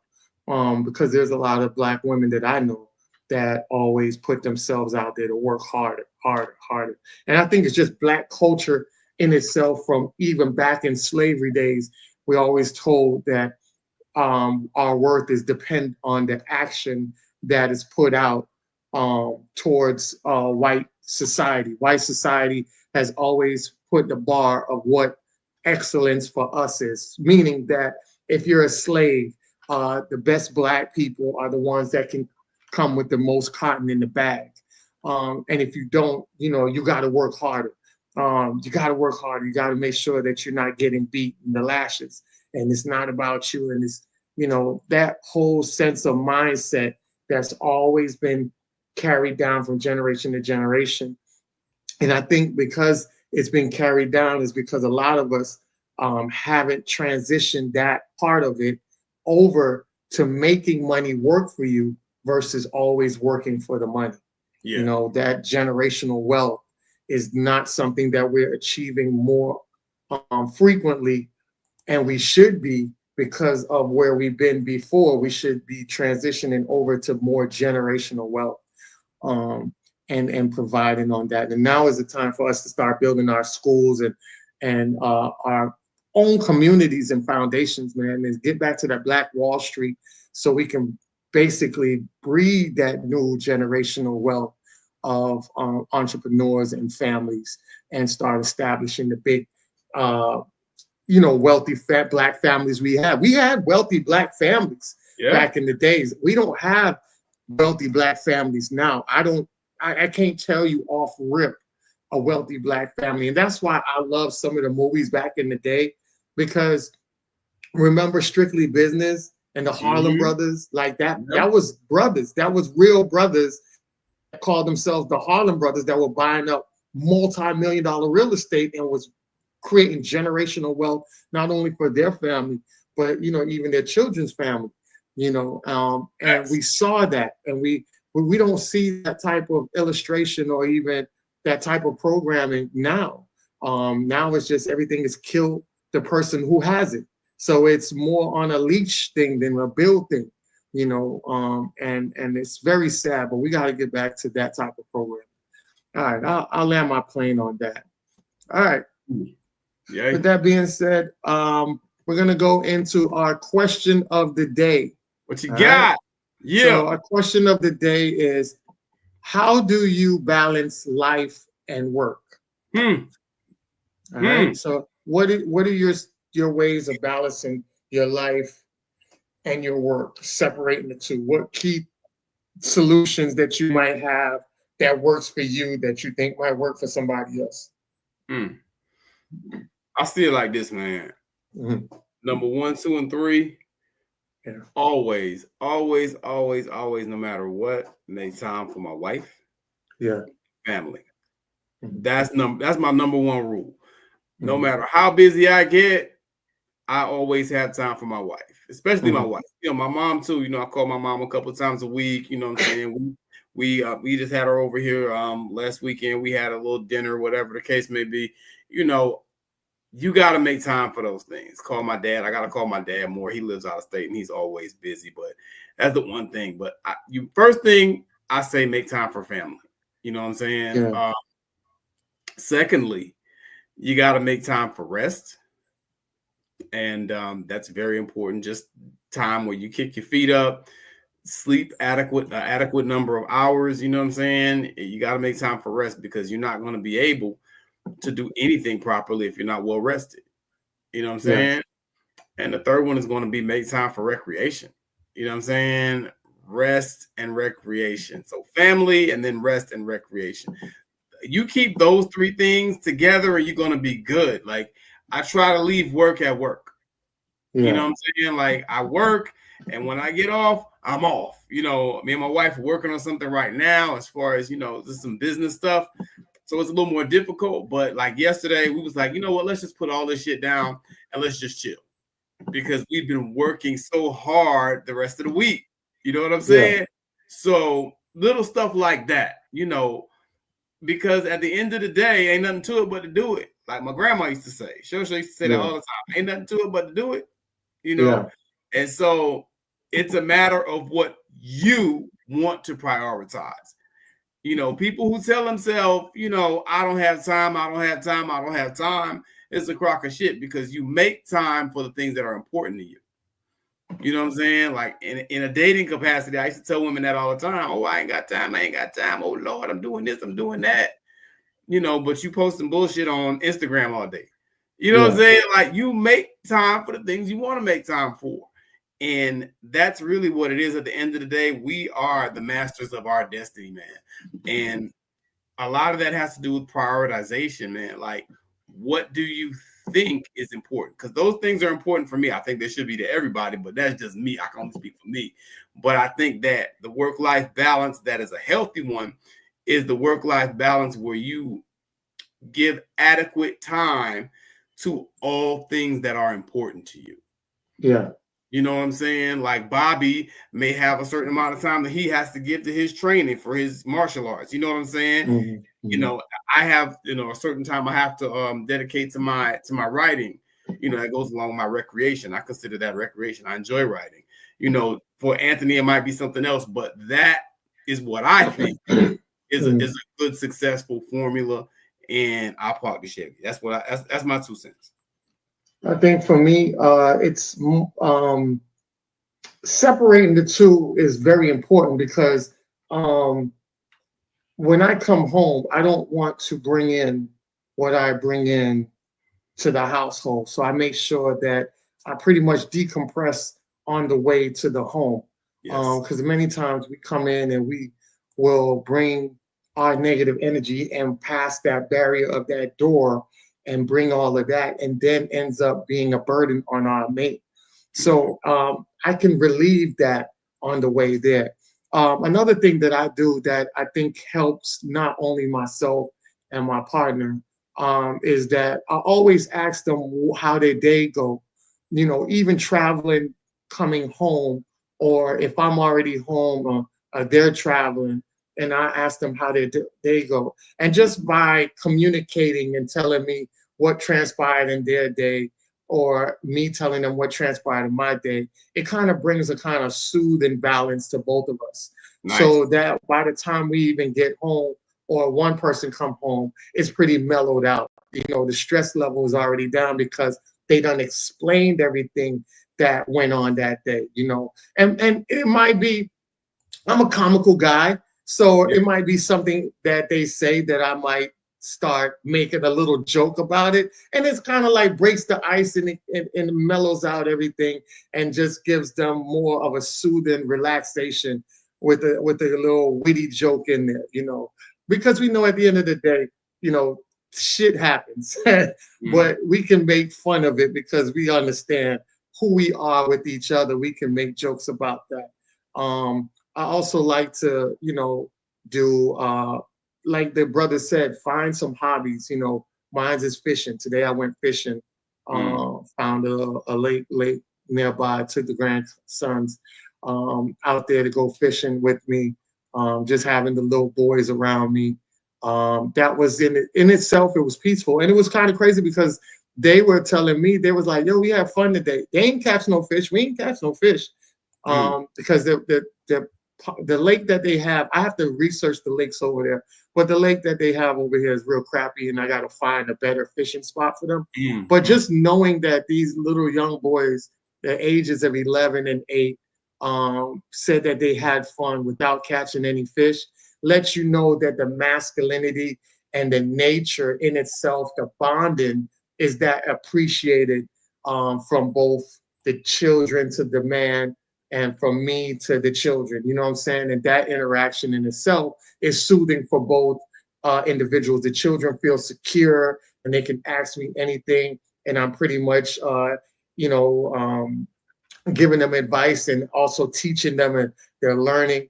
And in reverse, it's the fact of them being around me also keeps me on my edge of being who I am, and the reassurance of my purpose and knowing thyself, that knowing myself and what I've known over the years, I can instill it into these young individuals and mold them in a better way where they don't lose years trying to figure out what direction they need to go to, or even the information that they need as well. So things like that, that's very soothing.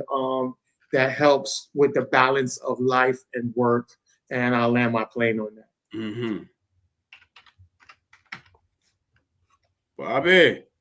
Back on that, I'm going to actually share some words from a brother who's far more knowledgeable and seasoned than I am. And that's, I'm actually going to blow this I usually don't, but I'm going to blow the lid off of this one as well too. But I'll get to that in a second. And this comes from our brother Jason Wilson, Jason O. Wilson. And he says, balance suggests equal weight to all aspects of life, but that's impractical. Prioritization is crucial. Core values such as faith, family, and health must take precedence over secondary pursuits like career and business. Without a hierarchy of importance, chaos ensues. Living imbalanced in alignment with your values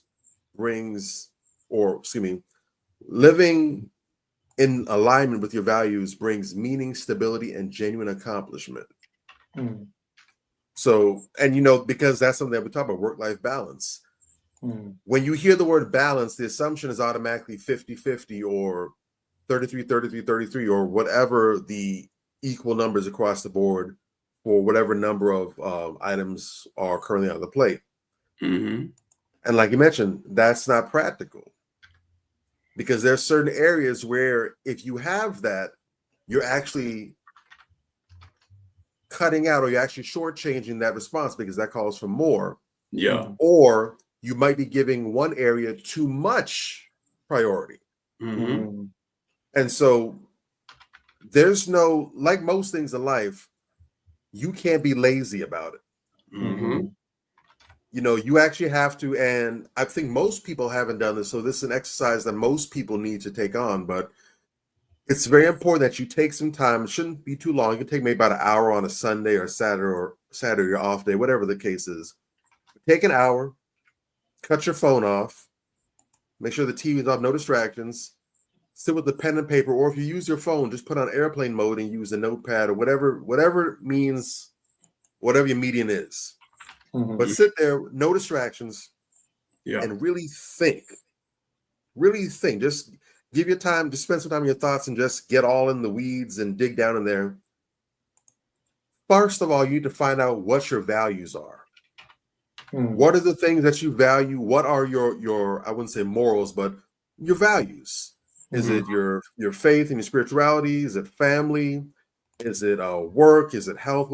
Whatever the case is, do that. And there's all kind of resources out there nowadays. If you just Google and look up some stuff, they'll have some different ideas, or if you're not sure what your values may be, they'll give you ideas of some different values that you can take a look at and you can see, oh, I like that, I want to take that or whatever. But do that and come with a hierarchy, a list.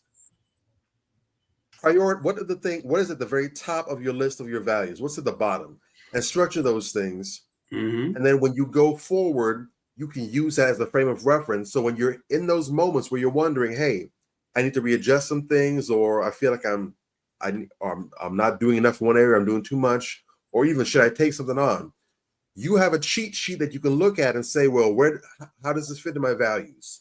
And ask yourself, okay, this right here, based on my values, this item I'm looking at might be a 3 out of the top 10, with 1 being the most important, 10 being the least important. Yeah. This is a 3. However, if I add this on to my to-do list, it's going to cut away from my number 1, which is family. If I do this number 3, it's going to take some time for my family. Is this important enough to justify doing that? If the answer is no, you don't do it. Right. A lot of people run into issues with balance, and the whole work-life balance comes up into question because we don't really know what we prioritize or where they fall into the list. And so we take on things that we really shouldn't be getting into, or sometimes we just take on too much because you don't realize this isn't important enough. We fall in trouble where we don't have that list to refer to, because then we're not sure. We try to take it on, we try to sort down the line, and things get messy, things get complicated and convoluted. Whereas if you have this easy cheat sheet, you're literally making your life easier, because now this isn't a huge debate I have to have internally. I just got to compare to the list. Does this advance my priorities, or does it take away from it? If it advances my list, cool, do it. If not, cancel it. Right. And we've saved a whole bunch of willpower, a whole bunch of deliberation, a whole bunch of stress and mental energy that we could spend elsewhere on more useful pursuits than that. So that's something that we have to do for ourselves, and to really get into that. There's 2 books, because I like my literature. There are 2 books that I'm going to go ahead and pitch out there that I think everyone should really go ahead and look into getting. The first is The 5 Types of Wealth by Sahil Bloom. He's a dude whose newsletter I subscribe to. He has some good stuff in there. It's basically a book with 50 strategies, and he's gone ahead and he's done some really dope work in basically diversifying how we look at wealth. Because typically when you think about wealth, we think about, just money, paper, all the money I got and everything. But he suggests that there's different kinds of wealth out there. And there's your financial wealth, of course, obviously, but there's also time wealth, social wealth, mental wealth, and physical wealth. Facts. And so for each one of those types of wealth, he gives 10 little frameworks, 10 concepts that we can use to kind of better drill down to get better return on investment in those different areas. It's a book that hasn't dropped yet. I went ahead and pre-ordered it. I should be getting it. I got the ebook version. I should be getting the email for it, I think, in a couple days. But it drops this week. Based on the stuff that he's put out in his newsletter that I read on a regular basis, I get tremendous value out of his free content. So I'm very excited to go ahead and see what he's gone ahead and cooked up. This is his first book as well, too. Nice. The second book I'm going to put out there is from the same brother that I just spoke about and quoted before, and that's Brother Jason O. Wilson. And it's a book that hasn't dropped yet. I know it drops this month. I'm not sure when. Actually, no, it's already out there. Excuse me. But I went ahead and put an order for it. I should be getting that sometime this week as well, too. I'm getting a physical copy. Mm-hmm. And the book is called The Man the Moment Demands. Mm-hmm. And it's about how to become similar to the other book, it's 10 different areas that he's identified that a man has to embody in order to become a comprehensive whole man. Mm-hmm. And it's very powerful, very deep. And I was going to sit on this. I wanted this to be a surprise, not just for you guys, but for our audience as well, too. But I'm actually in the process. I haven't heard any response yet, but I would love it if we could go ahead and get Brother Wilson as a guest on the show with us. I think that would be very powerful, very dynamic, very competent, very thorough brother. The man don't miss. Mm. All right. Okay. The man, brother don't miss. Definitely a lot of questions I want to ask him as well too. He's not just known for his good insights, but he's also, I believe, the lead instructor of the Cave of Abdullah up in Detroit. It's a martial arts program, I believe, that teaches judo and jiu-jitsu up there. And if you've seen any of those clips from working with those boys, that man, all I gotta say is this: forget the city of Detroit. The state of Michigan is blessed to have that brother as a resident there. Blessed with his work. I've been watching his content for years. The clips of what goes on in that gym, the way he pours into those boys, those young men that train under him, and as a consequence, their families, right? The people that come there, they spend time with their children, they watch them in practice, or just the conversations he has with them in between. And I just can't help think that if we had just 3 Jason Wilsons in every state in the country, We'd be lit. Would get good. The quality of men that would be produced out of that, and as a result, the impact of the communities unmatched. So I'm reaching out to the brother. I'm trying to see if I can go ahead and see if I can get a response from him, because I know he's busy. I would definitely love to go ahead and also use our platform to help promote the book as well too, because again, I think that's something that every man can make use of. That's definitely a Swiss Army knife of a book for every man. I'm not sure of any man who couldn't benefit from the content that's in that. And when I get the book, I'm definitely going to pour into it. I'm going to give a more thorough review later on. Might even do a video about that as well too once I get it. But stay tuned. You know, when we put out these flyers, if you see a flyer one day and you see a handsome bald brother with a snow white beard on it, just understand Bobby did that. Yeah. All right. Set that up. Nice. Well said. Yeah, looking forward to him coming on the platform. We're going to do a lot of interviews this year. Definitely want to do a lot of interviews this year. There's a lot of great people with great content that just don't get the platform. And, you know, we welcome anybody that has great content to come on here and chop it up with us, so we can give that gem out in the world, as well as our followers as well can get their heads up on a lot of the content that a lot of people aren't out here talking about. So definitely that would be super dope. So let's get into our next segment, which is requesting advice. I need your help. All right. I'm officially mentally checked out of my marriage. My wife has allowed her family and her friends to intrude in our marriage. It's just to the point now where I'm done. I'm leaving next week, and I'm taking her out tonight, going to give her a good night, and then break it to her and just tell her it's over. I begged and pleaded with her to set boundaries with friends and families, and she refuses to and says I'm the problem. Thing is, I've changed so much. She wanted me to stop smoking. I quit that day. She wanted me to delete all my social media besides Facebook. Okay, I'll do that. She wants me to go see a therapist because she thinks I'm controlling. Yep, did that. Did everything she asked me to do, but she won't even admit that she's done anything wrong. I'm just done with her and her friends and her family. The last straw, honestly, was a couple weeks ago when she let her mom move in without even talking to me about it. Her mom had her own place. She just doesn't want to pay rent. So now I got her mom and the kid that my mother-in-law can hardly take care of. But for some reason, she just had to adopt this kid. Oh, and not to mention, not only that, her mom is telling me what I need to do into her home to make it more suitable for her needs. Wow. Whoa. Whoa. Hold on. You already know. My wife's kids are 11, twin boys and a 12-year-old girl, and are freaking terrible kids. They are rude and completely disrespectful, poor, spoiled brats. I tried to be a father figure to them. Their dad dipped out before the boys were even born. But all I get is told to go F myself by them. But they have the audacity to ask me to buy them Jordans and iPhones. If I try to stick up for myself, I get my ass chewed for being mean to them. I ask them, hey, bud, can you take out the trash? What do I get? F you. I go to take his PlayStation away.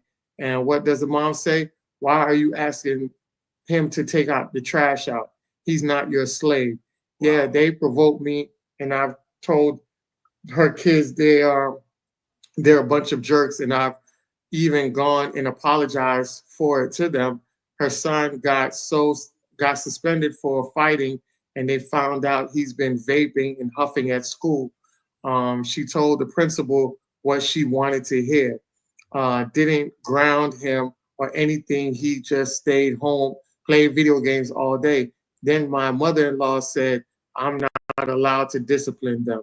I told her at this point, there's nothing I can do for them. The system is going to end up being the mean stepdad, and they're going to wish that it was me dealing with them instead of, sorry, I just needed to let this out, going to move closer to my daughter.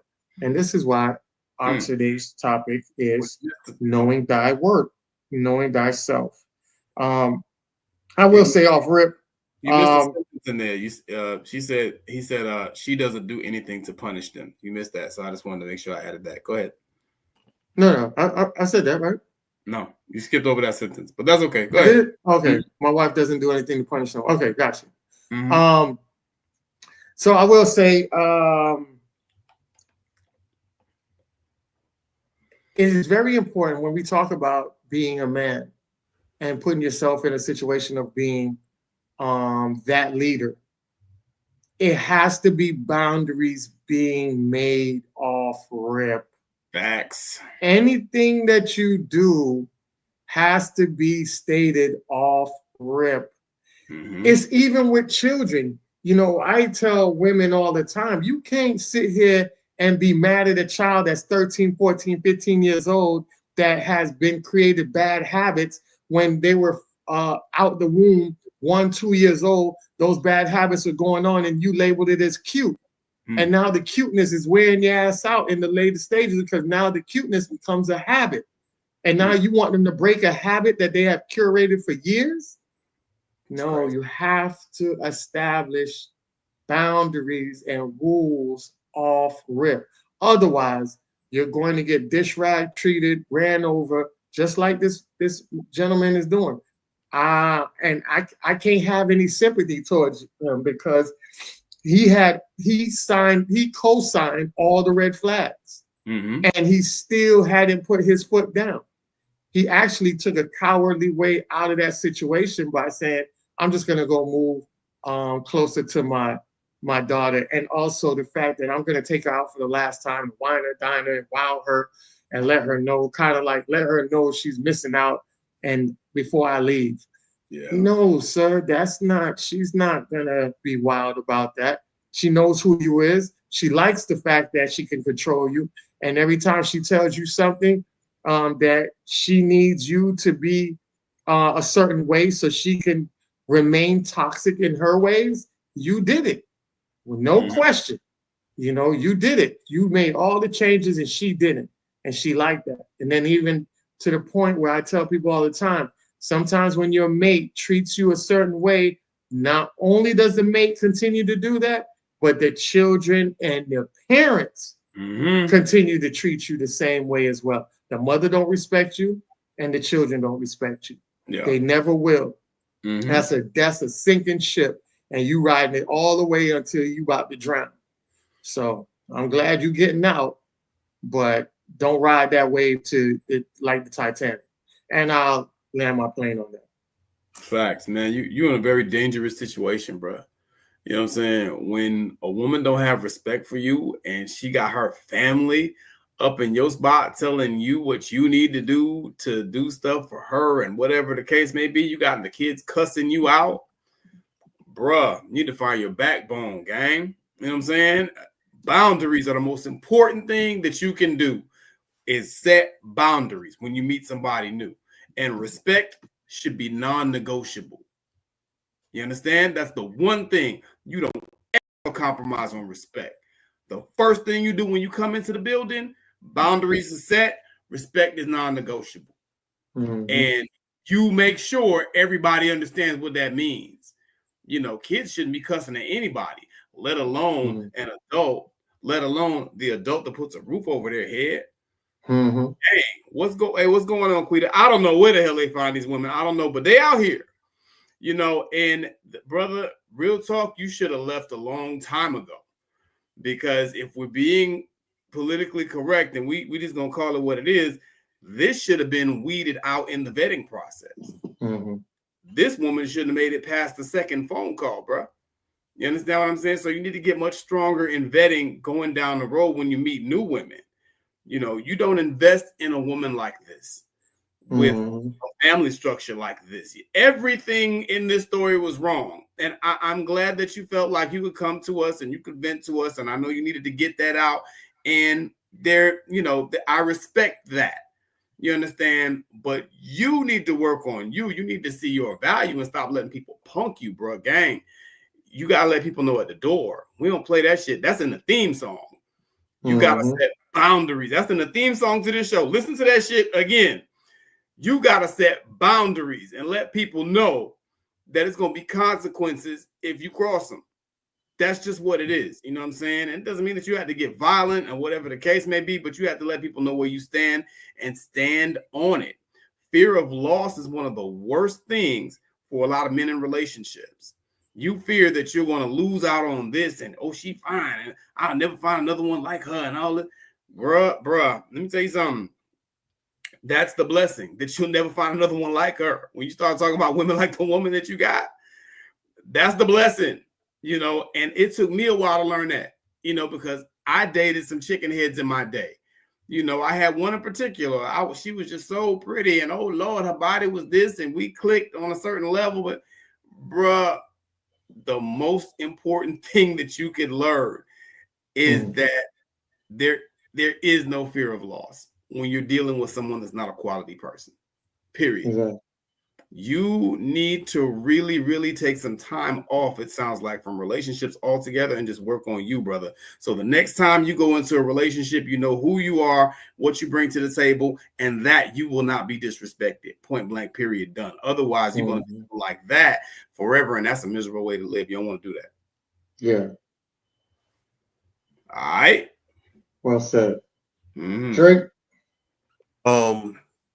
Y'all said it well. Major took a lot of the points that I was gonna hit for real. So props to that. Hey, what I will say to add on is I definitely want to go ahead and echo that sentiment, because that was the main thing I was gonna harp on. Go ahead, kick her to the curb, and her little knobby-kneed mother and her stank snot-nosed crotch goblins, all need to go. Put them in the cardboard box, boot to the side of the curb, and whenever trash collection comes around, they'll go ahead and pick them up. This actually, and I'm sorry you had to go through this, but this actually is a huge blessing in disguise, because this has uncovered that you have some serious, severe issues. The question that you've got to ask yourself, you got to look in the mirror and you got to stare deep into your soul when you ask yourself this question. And I mean this, I'm not being facetious or metaphorical. I mean, you literally need to do this tonight or whenever you hear this. You need to go in the bathroom mirror, turn the light on, You need to go ahead and lean over on the sink, stare into the mirror, look into your eyes, look into your soul, and ask yourself, brother, how the hell did we end up here? Because please believe, you didn't just trip and fall and you just happened to go ahead and snatch this woman up and she's the woman of your dreams, and all of a sudden you find yourself. That's not how this happened. There were absolutely signs. Yeah. If not from her, then certainly from her children. But there were many opportunities to avoid going down this path a long time ago. And I suspect that she may be the worst example, but she's not the first time that this has happened. I don't know who you are, I don't know what you look like, but I am positive, I put money on this, that there are some physical attributes about yourself that could be improved. Likely. Anything from maybe your weight, could be your style of dress, maybe the way that you, even your posture, but you possibly slouch over, or you maybe speak very low, you don't have a lot of confidence. But this is, it's not to say this is all about aesthetics, but this speaks to a gross, severe lack of self-confidence and self-worth. Yeah. And we as people, and I've said this before, regular human beings do not compartmentalize well. We try, and we may have varying rates of success, but overall, we are horrible with compartmentalization. Sociopaths do a good job of compartmentalizing because there's a schism in how their mind works anyways, and that's why they're able to pull it. It's not that they're just so skilled and talented. Right. Part of the reason they're sociopaths in the first place is that they have the ability to mislead and deceive others, because they can literally be one whole entire way and front and fake that, and it costs nothing and there's no tax. With regular people, there's emotional, mental taxation that comes on us when trying to be two separate ways, right, or multiple separate ways. So odds are, if your behavior shows that you don't have self-confidence, you take on a woman who demeans you, she has no respect for you whatsoever, and you're putting up with multiple people, your mother-in-law, her children, showing a lack of respect for you. Probably they don't respect you in your job and your workplace. Likely you don't get much respect in your community. You probably are the lesser in your group of friends. This is probably a systemic issue with you, where your life reflects that this is not someone to take seriously. So when you finally get kicked to the curb, do that, but you don't need to go back out in the dating pool. You need to sit back and do some reflection. And I'm going to say it starts with therapy.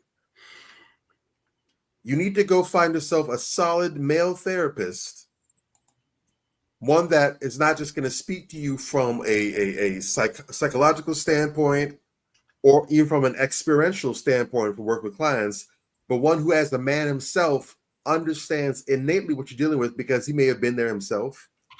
If he's a father, then he's raising his son, who he's also teaching to be a certain way, or he's an uncle, he's a son. He understands your walk in a way that a female therapist, even if she's solid, isn't going to understand. You need to go ahead and get to the root of your lack of self-esteem and find out how you got here, what the source of it is, and then get some proper tools for you to go ahead and rehab yourself as a man.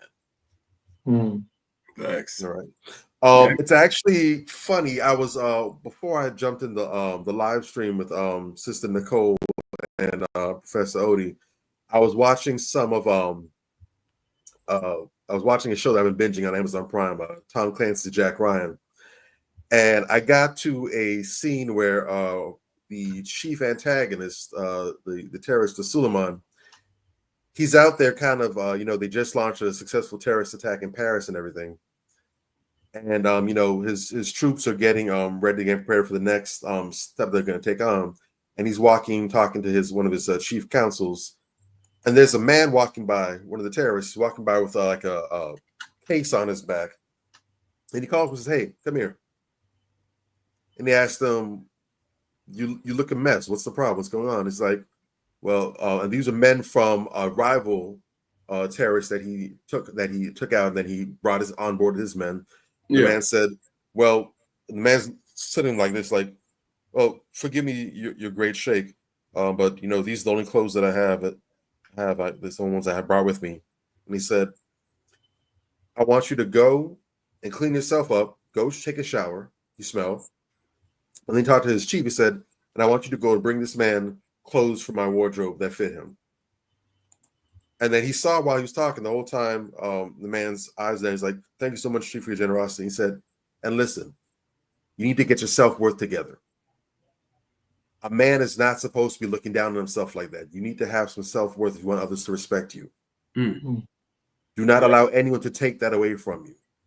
And they showed a flashback after he had that little speech where he reflected on his own kind of little backstory about how he became this terrorist or whatever, and how he was going around to different places trying to find work in Paris, and people kept looking down on him because he was a Muslim from Syria, what have you. And you know, he's dressed well, presenting himself, and they just keep belittling him, demeaning him, overlooking him, just looking like it's nothing. And they showed how he felt so low about himself. And now, I mean, even though he jumped on the opposite end of the spectrum, but how he's able to find his sense of self-worth. And he told him, hey, don't let anyone take that from you. But but the important thing I forgot this part. The important thing he said is, it all starts from you. Nobody else is going to respect you if you do not respect yourself first. Facts. The reason why his wife and all these people don't respect him is because they can see that he doesn't respect himself. So go ahead, put in the work, get yourself mentally where you need to be, but also physically get yourself where you need to be. If you don't already, go in the gym, start exercising, build a proper body that you can be respectful toward, that you can admire, that you can feel appreciation for. Go ahead, read some good books, get your brain on point, increase your intelligence and your knowledgeability so you can respect your own mind. And then I want you to go ahead, look in your closet, throw all that shit out. Everything that you had in the closet, throw it out. Invest in a proper wardrobe. Get some clothes that fit you well. Get some decent clothes. Get you some casual clothes. Get some nice dressable clothes too. Get yourself 2 suits. Get you a charcoal gray suit and get you a navy suit. I'm not gonna say you need to go get them tailored, but if you get them off the rack, just go to your local dry cleaner or someone that does some tailoring. Have them take it in a couple inches to make sure it fits you properly. Those extra touches shouldn't cost you more than $50. Any more than that is going to rip you off. Just get some basic things. Just take it the waist a little bit. Get the sleeves done right. Make sure when you put it on, you feel like $1,000,000. Why do that? Because the clothes aren't important by themselves, but what they do for you personally will go a long way. It's personally a shame to me where the only time a lot of men wear suits is when they go to funerals. That shouldn't be the case. Go ahead, get you a nice fly suit. And you know what? For the hell of it, take a night on the town. Go one Saturday night out to a nice lounge, someplace that's grown up and sexy with the GVO, the good vibes only, or at high levels. Go ahead and do that. Feel good about yourself among other people that look good and feel like you belong there. That's going to do wonders for your self-esteem and for your state of mind. Invest in you. Nobody else is going to do it if you don't do it first. The reason why these celebrities that go places and they'll talk about it, they go out to restaurants or clothing stores, sneaker stores, whatever, and they have people offering them free clothes. They're rich, they can afford it, but they get offered free things. Hey, the meals in the house, or here, get an extra pair of shoes, what have you. The reason that happens is because they see the value in that person. That person saw themselves. Now, I'm not saying you're going to go ahead and get free dinners and free items, but the respect that you get from other people is going to be top tier once you begin to respect yourself and set that standard and set those boundaries and enforce them. So that's my 15 cents, brother. I hope this year is amazing to you as you go forward. And don't think of this marriage as ending. Think of it as a new beginning. I'm not going to go all whatever the twin is, Tia Mowry, and say that you graduated or anything. But what I will say is that when this relationship dies, something new can be born from it if you use it properly. So I hope that happens for you this year and beyond, brother. Well said. Well said. I know we're running out of time real quick. Do want to get into our crown check. The only reason I extended a little bit today with the extra videos is because we're not going to be here next week. So with that being said, let's get into our last thing for the night, which is the crown check. and we have our sister right here. Decided to put her out there since we're talking about knowing thyself. Black pharmacist student sues university. Pharmacy student wins $250K after university tried to expel her for sharing Cardi B and Beyonce's lyrics to her social accounts. Now, why? We always talk about Cardi B and, you know, the ratchet stuff that she is behind and all that, the WAP and all that. So why did I give her crown check? Well, the reason why is racism is like a tumor, right? So the same university students, university responds to professor writing racially charged term on whiteboard. So this university has time to control this sister's social media that is linked, it's not even linked to her name. It's somebody must have submitted into the university that this was her account linked to her, because she didn't even use her real name. She didn't even state that she was going to the university on that account. So it's somebody that snitched that did that, and that university tried to capitalize on it. But when I did some digging and researching on the university, I found out that the university had a racist teacher who wrote several racist words on the board. Wednesday afternoon, a UTK student tweeted an image of the campus whiteboard with the phrase "never ignorant, getting goals accomplished." The acronym phrase that is also a racial slur. The phrase is from the song by the late rapper Tupac Shakur, and tweet has over 56,000 likes, right? The phrase was written on the board by a professor during in-person African studies classes. Wow, right? Wow. So we got a white teacher that is writing those type of acronyms on a white chalkboard in an African-American studies college course. So I just wanted to highlight that. I didn't want to go into much details because we are running out of time, but for the sister to get up there and basically stand up for herself, not only did she sued them and they tried to deny it, she appealed it, and the sister ended up winning $250K. And congratulations to that sister for standing up there, for doing what she needed to do, and let them know, like, you got bigger issues on this campus than to sit here and monitor something like that and try to railroad me and expel me while I'm out here getting my education. So I wanted to show that don't let nobody punk you, no matter how big or how many resources they have behind you. If you know you stand square and you're in the right of everything, fight all the way to the end, because a lot of times we just cower down and walk away and leave a lot of money on the table. And that's my highlight for the crown check of this evening. Fellas, y'all could take us out tonight. Oh, man. I mean, that last story was real powerful. Shout out to that sister. Couple other things I would like to just comment on real quick. Shout out to that sister for doing that, for standing up to the white supremacists, whatever the case may be. I would like to see more sisters not sharing Cardi B and Beyonce lyrics, though. I really gotta be honest with it, because they're not role models. They're not women you should be listening to. Correct. They're garbage. You know what I'm saying? Like that. That's just how I feel. Beyonce's less problematic, I guess you could say, but she ain't no role model. You know what I'm saying? So, like, why you sharing that? But additionally, you know, just you know, the boldness of some of these white supremacists out here has really got to be checked. You know what I'm saying? And we can't ever look past that. You know, and you know, unfortunately, a lot of times, you know, that embrace of these underlings, like the Cardi B's of the world, that makes them feel like they could talk about you any old kind of way.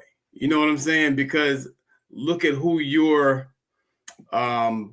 idolizing or who you're co-signing, whatever the case may be. Granted, it's still wrong what they did. You know what I'm saying? And she took the right action, but at the same time, you're a strong, intelligent, beautiful sister. Don't associate yourself with them type of chicks. You know what I'm saying? But yeah, that's beautiful. I want to see more of that. I get tired of seeing brothers and sisters lay down when the white supremacists come for them. No, you got to stand firm. You got to stand on business and make them pay up. That's the most important part. She got paid. Shout out to her. Yeah. Correct. All right. I do want to say real quick before you let me just shout them out real quick is the real Eric Grant, Jennifer Arm, Strong 4. L Bart just started following us on Instagram. Shout out to you, my brother. Thank you for following. Yeah. And Pinkins Latoya, shout out for you joining in on our Instagram. And those are the Instagram followers out there. So that's what's up. Yay. You know, Shout out to Instagram Mike. followers. Yeah. All right. Yeah, go ahead, buddy. I recognize the name. Shout out to the real Eric D. Grant. He's one of our fellow subscribers over there with Sister Nicole Glass. So we got some of the affirmations, excuse me, for Black men grew up in here. Much love, much respect, y'all. Yay. Big ups to that sister for go ahead and taking the fight to them, their UTK or the University of Tennessee, Knoxville. Y'all ain't low, y'all ain't slick. And I think it's amazing and it's interesting how they take issues with the sister sharing lyrics to music. And this is how they treat Black women over there. But they got sports teams, like their college basketball teams, full with sisters who go ahead and make the school look good. And this is how you show your respect and appreciation. Very interesting. But thankfully, the sister didn't take it lying down. She took it on the chin, and then she went right back and got to work on them. And she went ahead, told her story, and she got paid off of it. And that just makes, and I just looked up, and I thought it was very interesting in hindsight that the school's motto is, "You will know the truth, and the truth shall set you free." Oh, indeed. And she is now 250,000 of them things freer. We appreciate your service. Yeah. And the next line of action should be to get that damn teacher fired too, by the way. Oh, they did get her fired. Okay. That happened. That incident happened years ago. And when I dug into it, but they did get the teacher fired. They did get the teacher fired. Okay. And it was a Black sister that got up there and had to apologize to the people for the actions of that teacher. And she got that teacher fired. She got her fired and then apologized to the African American students for being offended. So it was a sister that was out there like, hey, yeah, this is some wrong stuff, and we got rid of her. So and one more thing while we're at it. Yeah. Why the hell we got white people teaching African American history classes in these schools? That's for a whole. That's a whole new. I've talked about that. I talked about that in FAMU. FAMU isn't all Black like it used to be. You got more white teachers. And here's the kicker: the white teachers get paid more. I know. Than the Blacks at these historical Black colleges. I don't want to get off subject. Yeah. I ain't missed that. I ain't missed that shit. Hey. You're right. And anyways. Take us out, fellas. Take us out. So that's this week. Again, we appreciate y'all for rocking with us and kicking it with us again for another bomb episode. Yay. Like Brother Ant mentioned at the top of the show, we will not be on next week because that is Super Bowl Sunday. We don't want to go ahead and compete with that or even cause others to have, conflicts back and forth, watching the game, one eye on the game, other eye on us, getting the whole Tracy McGrady cockeyed situation. We don't want that for you. So we'll go ahead and let you focus. We'll take a little reset. We'll be back the week after, same time, same place, 16th. same space. We'll be back on the 16th. Correct. All right. So, but in the meantime, that gives those of y'all who haven't yet plenty of time to go ahead and like, share, and subscribe and to dig into the weeds. So, we're not going to be here, but that's okay, especially for those of you all who are newer with us. If you miss us next week, and I know you're going to, perfect excuse to go ahead and dig in the archives. We've got a good little body of work so far, I'd say. A lot of past episodes. Get caught up, get familiar. Check out our origin stories in the beginnings, and go ahead and get some more of this content in your system. Make sure you hit the bell icon and subscribe to all notifications. We are not going to turn your notifications into an Amber Alert situation, but when we go live on the 16th, you will get the notification and you'll be right on time, right on schedule to join the family. Meanwhile, be safe, take care. Hope everyone's doing well. We'll catch y'all next time. And most importantly of all, Philly, Take out the Mahomes. I do want to say this before we go. Please, family, next week is going to a lot of partying. It's going to happen. It's going to be a crazy weekend. Yes. Please be safe. Watch your surroundings. Also, watch out for drunk driving. If you can, be home at a certain hour, because after a certain hour, it's going to be a lot of drunk people that has been celebrating after the victory that will be on the road. So just keep yourself and your family straight, and we'll see you the following weekend. Don't do the drunk driving yourself. Go ahead, make liberal usage of Lyft, Uber. There's some places that have free ride sharing if you're impaired or whatever, or just link up with someone that you know is going to stay sober. But want all you all healthy and safe and kicking with us on the 16th again. Yes. Well said. Well said. Peace out. All right. Peace. Yeah. Manifestations. Man up. Manifestations. Man up. Manifestations. Man up. Manifestations. A place where we inform, build, and inspire. Manifestations. Man up. Manifestations. Man up. Manifestations. Man up. A place where we inform. Manifestations. A place where we inform, build, and inspire. You gotta eat what you kill. You gotta go out there. You gotta hunt for your meals. We all have that ability to connect with people, to be that motivational person in somebody's life. You gotta let people know there's certain lines you don't cross, and that there's gonna be consequences if you do. Man up. If you are an adult and you are in a relationship, that person's emotions are not your responsibility. Man up. Manifestations. Man up. Manifestations. Man up. Manifestations. A place where we inform, build, and inspire. The devil, during slavery, destroyed the masculinity or manhood of the so-called Negro. No man. No man. Right now you got to be trained all over again to be a man.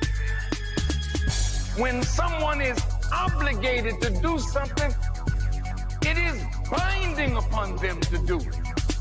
And failure to do it causes reaction. Man up. Position make you rich. I don't have that type of richness. My richness is life forever. If that people knew their glorious past, if that people knew their glorious past, if that people knew their glorious past, then they would be more inclined to respect themselves. I'm not saying I'm going to rule the world or I'm going to change the world, but I guarantee that I will spark the brain that will change the world. And that's our job, is to spark somebody else watching us. A place where we inform, build, and inspire. Manifestations. Man up. Manifestations. Man up. Manifestations. Man up. A place where we inform. Manifestations. A place where we inform, build, and inspire. You want to tell me about yourself? Go get your friends. I'll tell you who you are based on who your friends are. Don't just live and die. That's an ugly existence. Make your life matter. Make your life count. Live a life where people can actually mourn you for the things you left behind, not just because you were around and existed. We need strong black nuclear family. Yes. Yes. That's what it is. Mother, father, son, daughter, all in the same house with a focus on the family unit as a whole. We had Tulsa, Atlanta, New Jersey, Detroit. We had Rosewood. We had Black Wall Streets all over. The Republicans aren't for us, but the Democrats aren't for us either. And we should have no alliance to any political party. We only have alliance to what is in our own best interest. A place where we inform, build, and inspire. Manifestations. Man up. Manifestations. Man up. Manifestations. Man up. A place where we inform. Manifestations. A place where we inform, build, and inspire. At the end of the day, as men in the community, we must stand together and be counted because people look to us for guidance, leadership, and protection. And if we are not about that business, we are not on our job. Here we have grown-ass man conversations in the spirit of that purpose. Anthony Malcolm, Bobby Drake, Major Gage, we are. This is Manversations 2020. Manversations. Man up.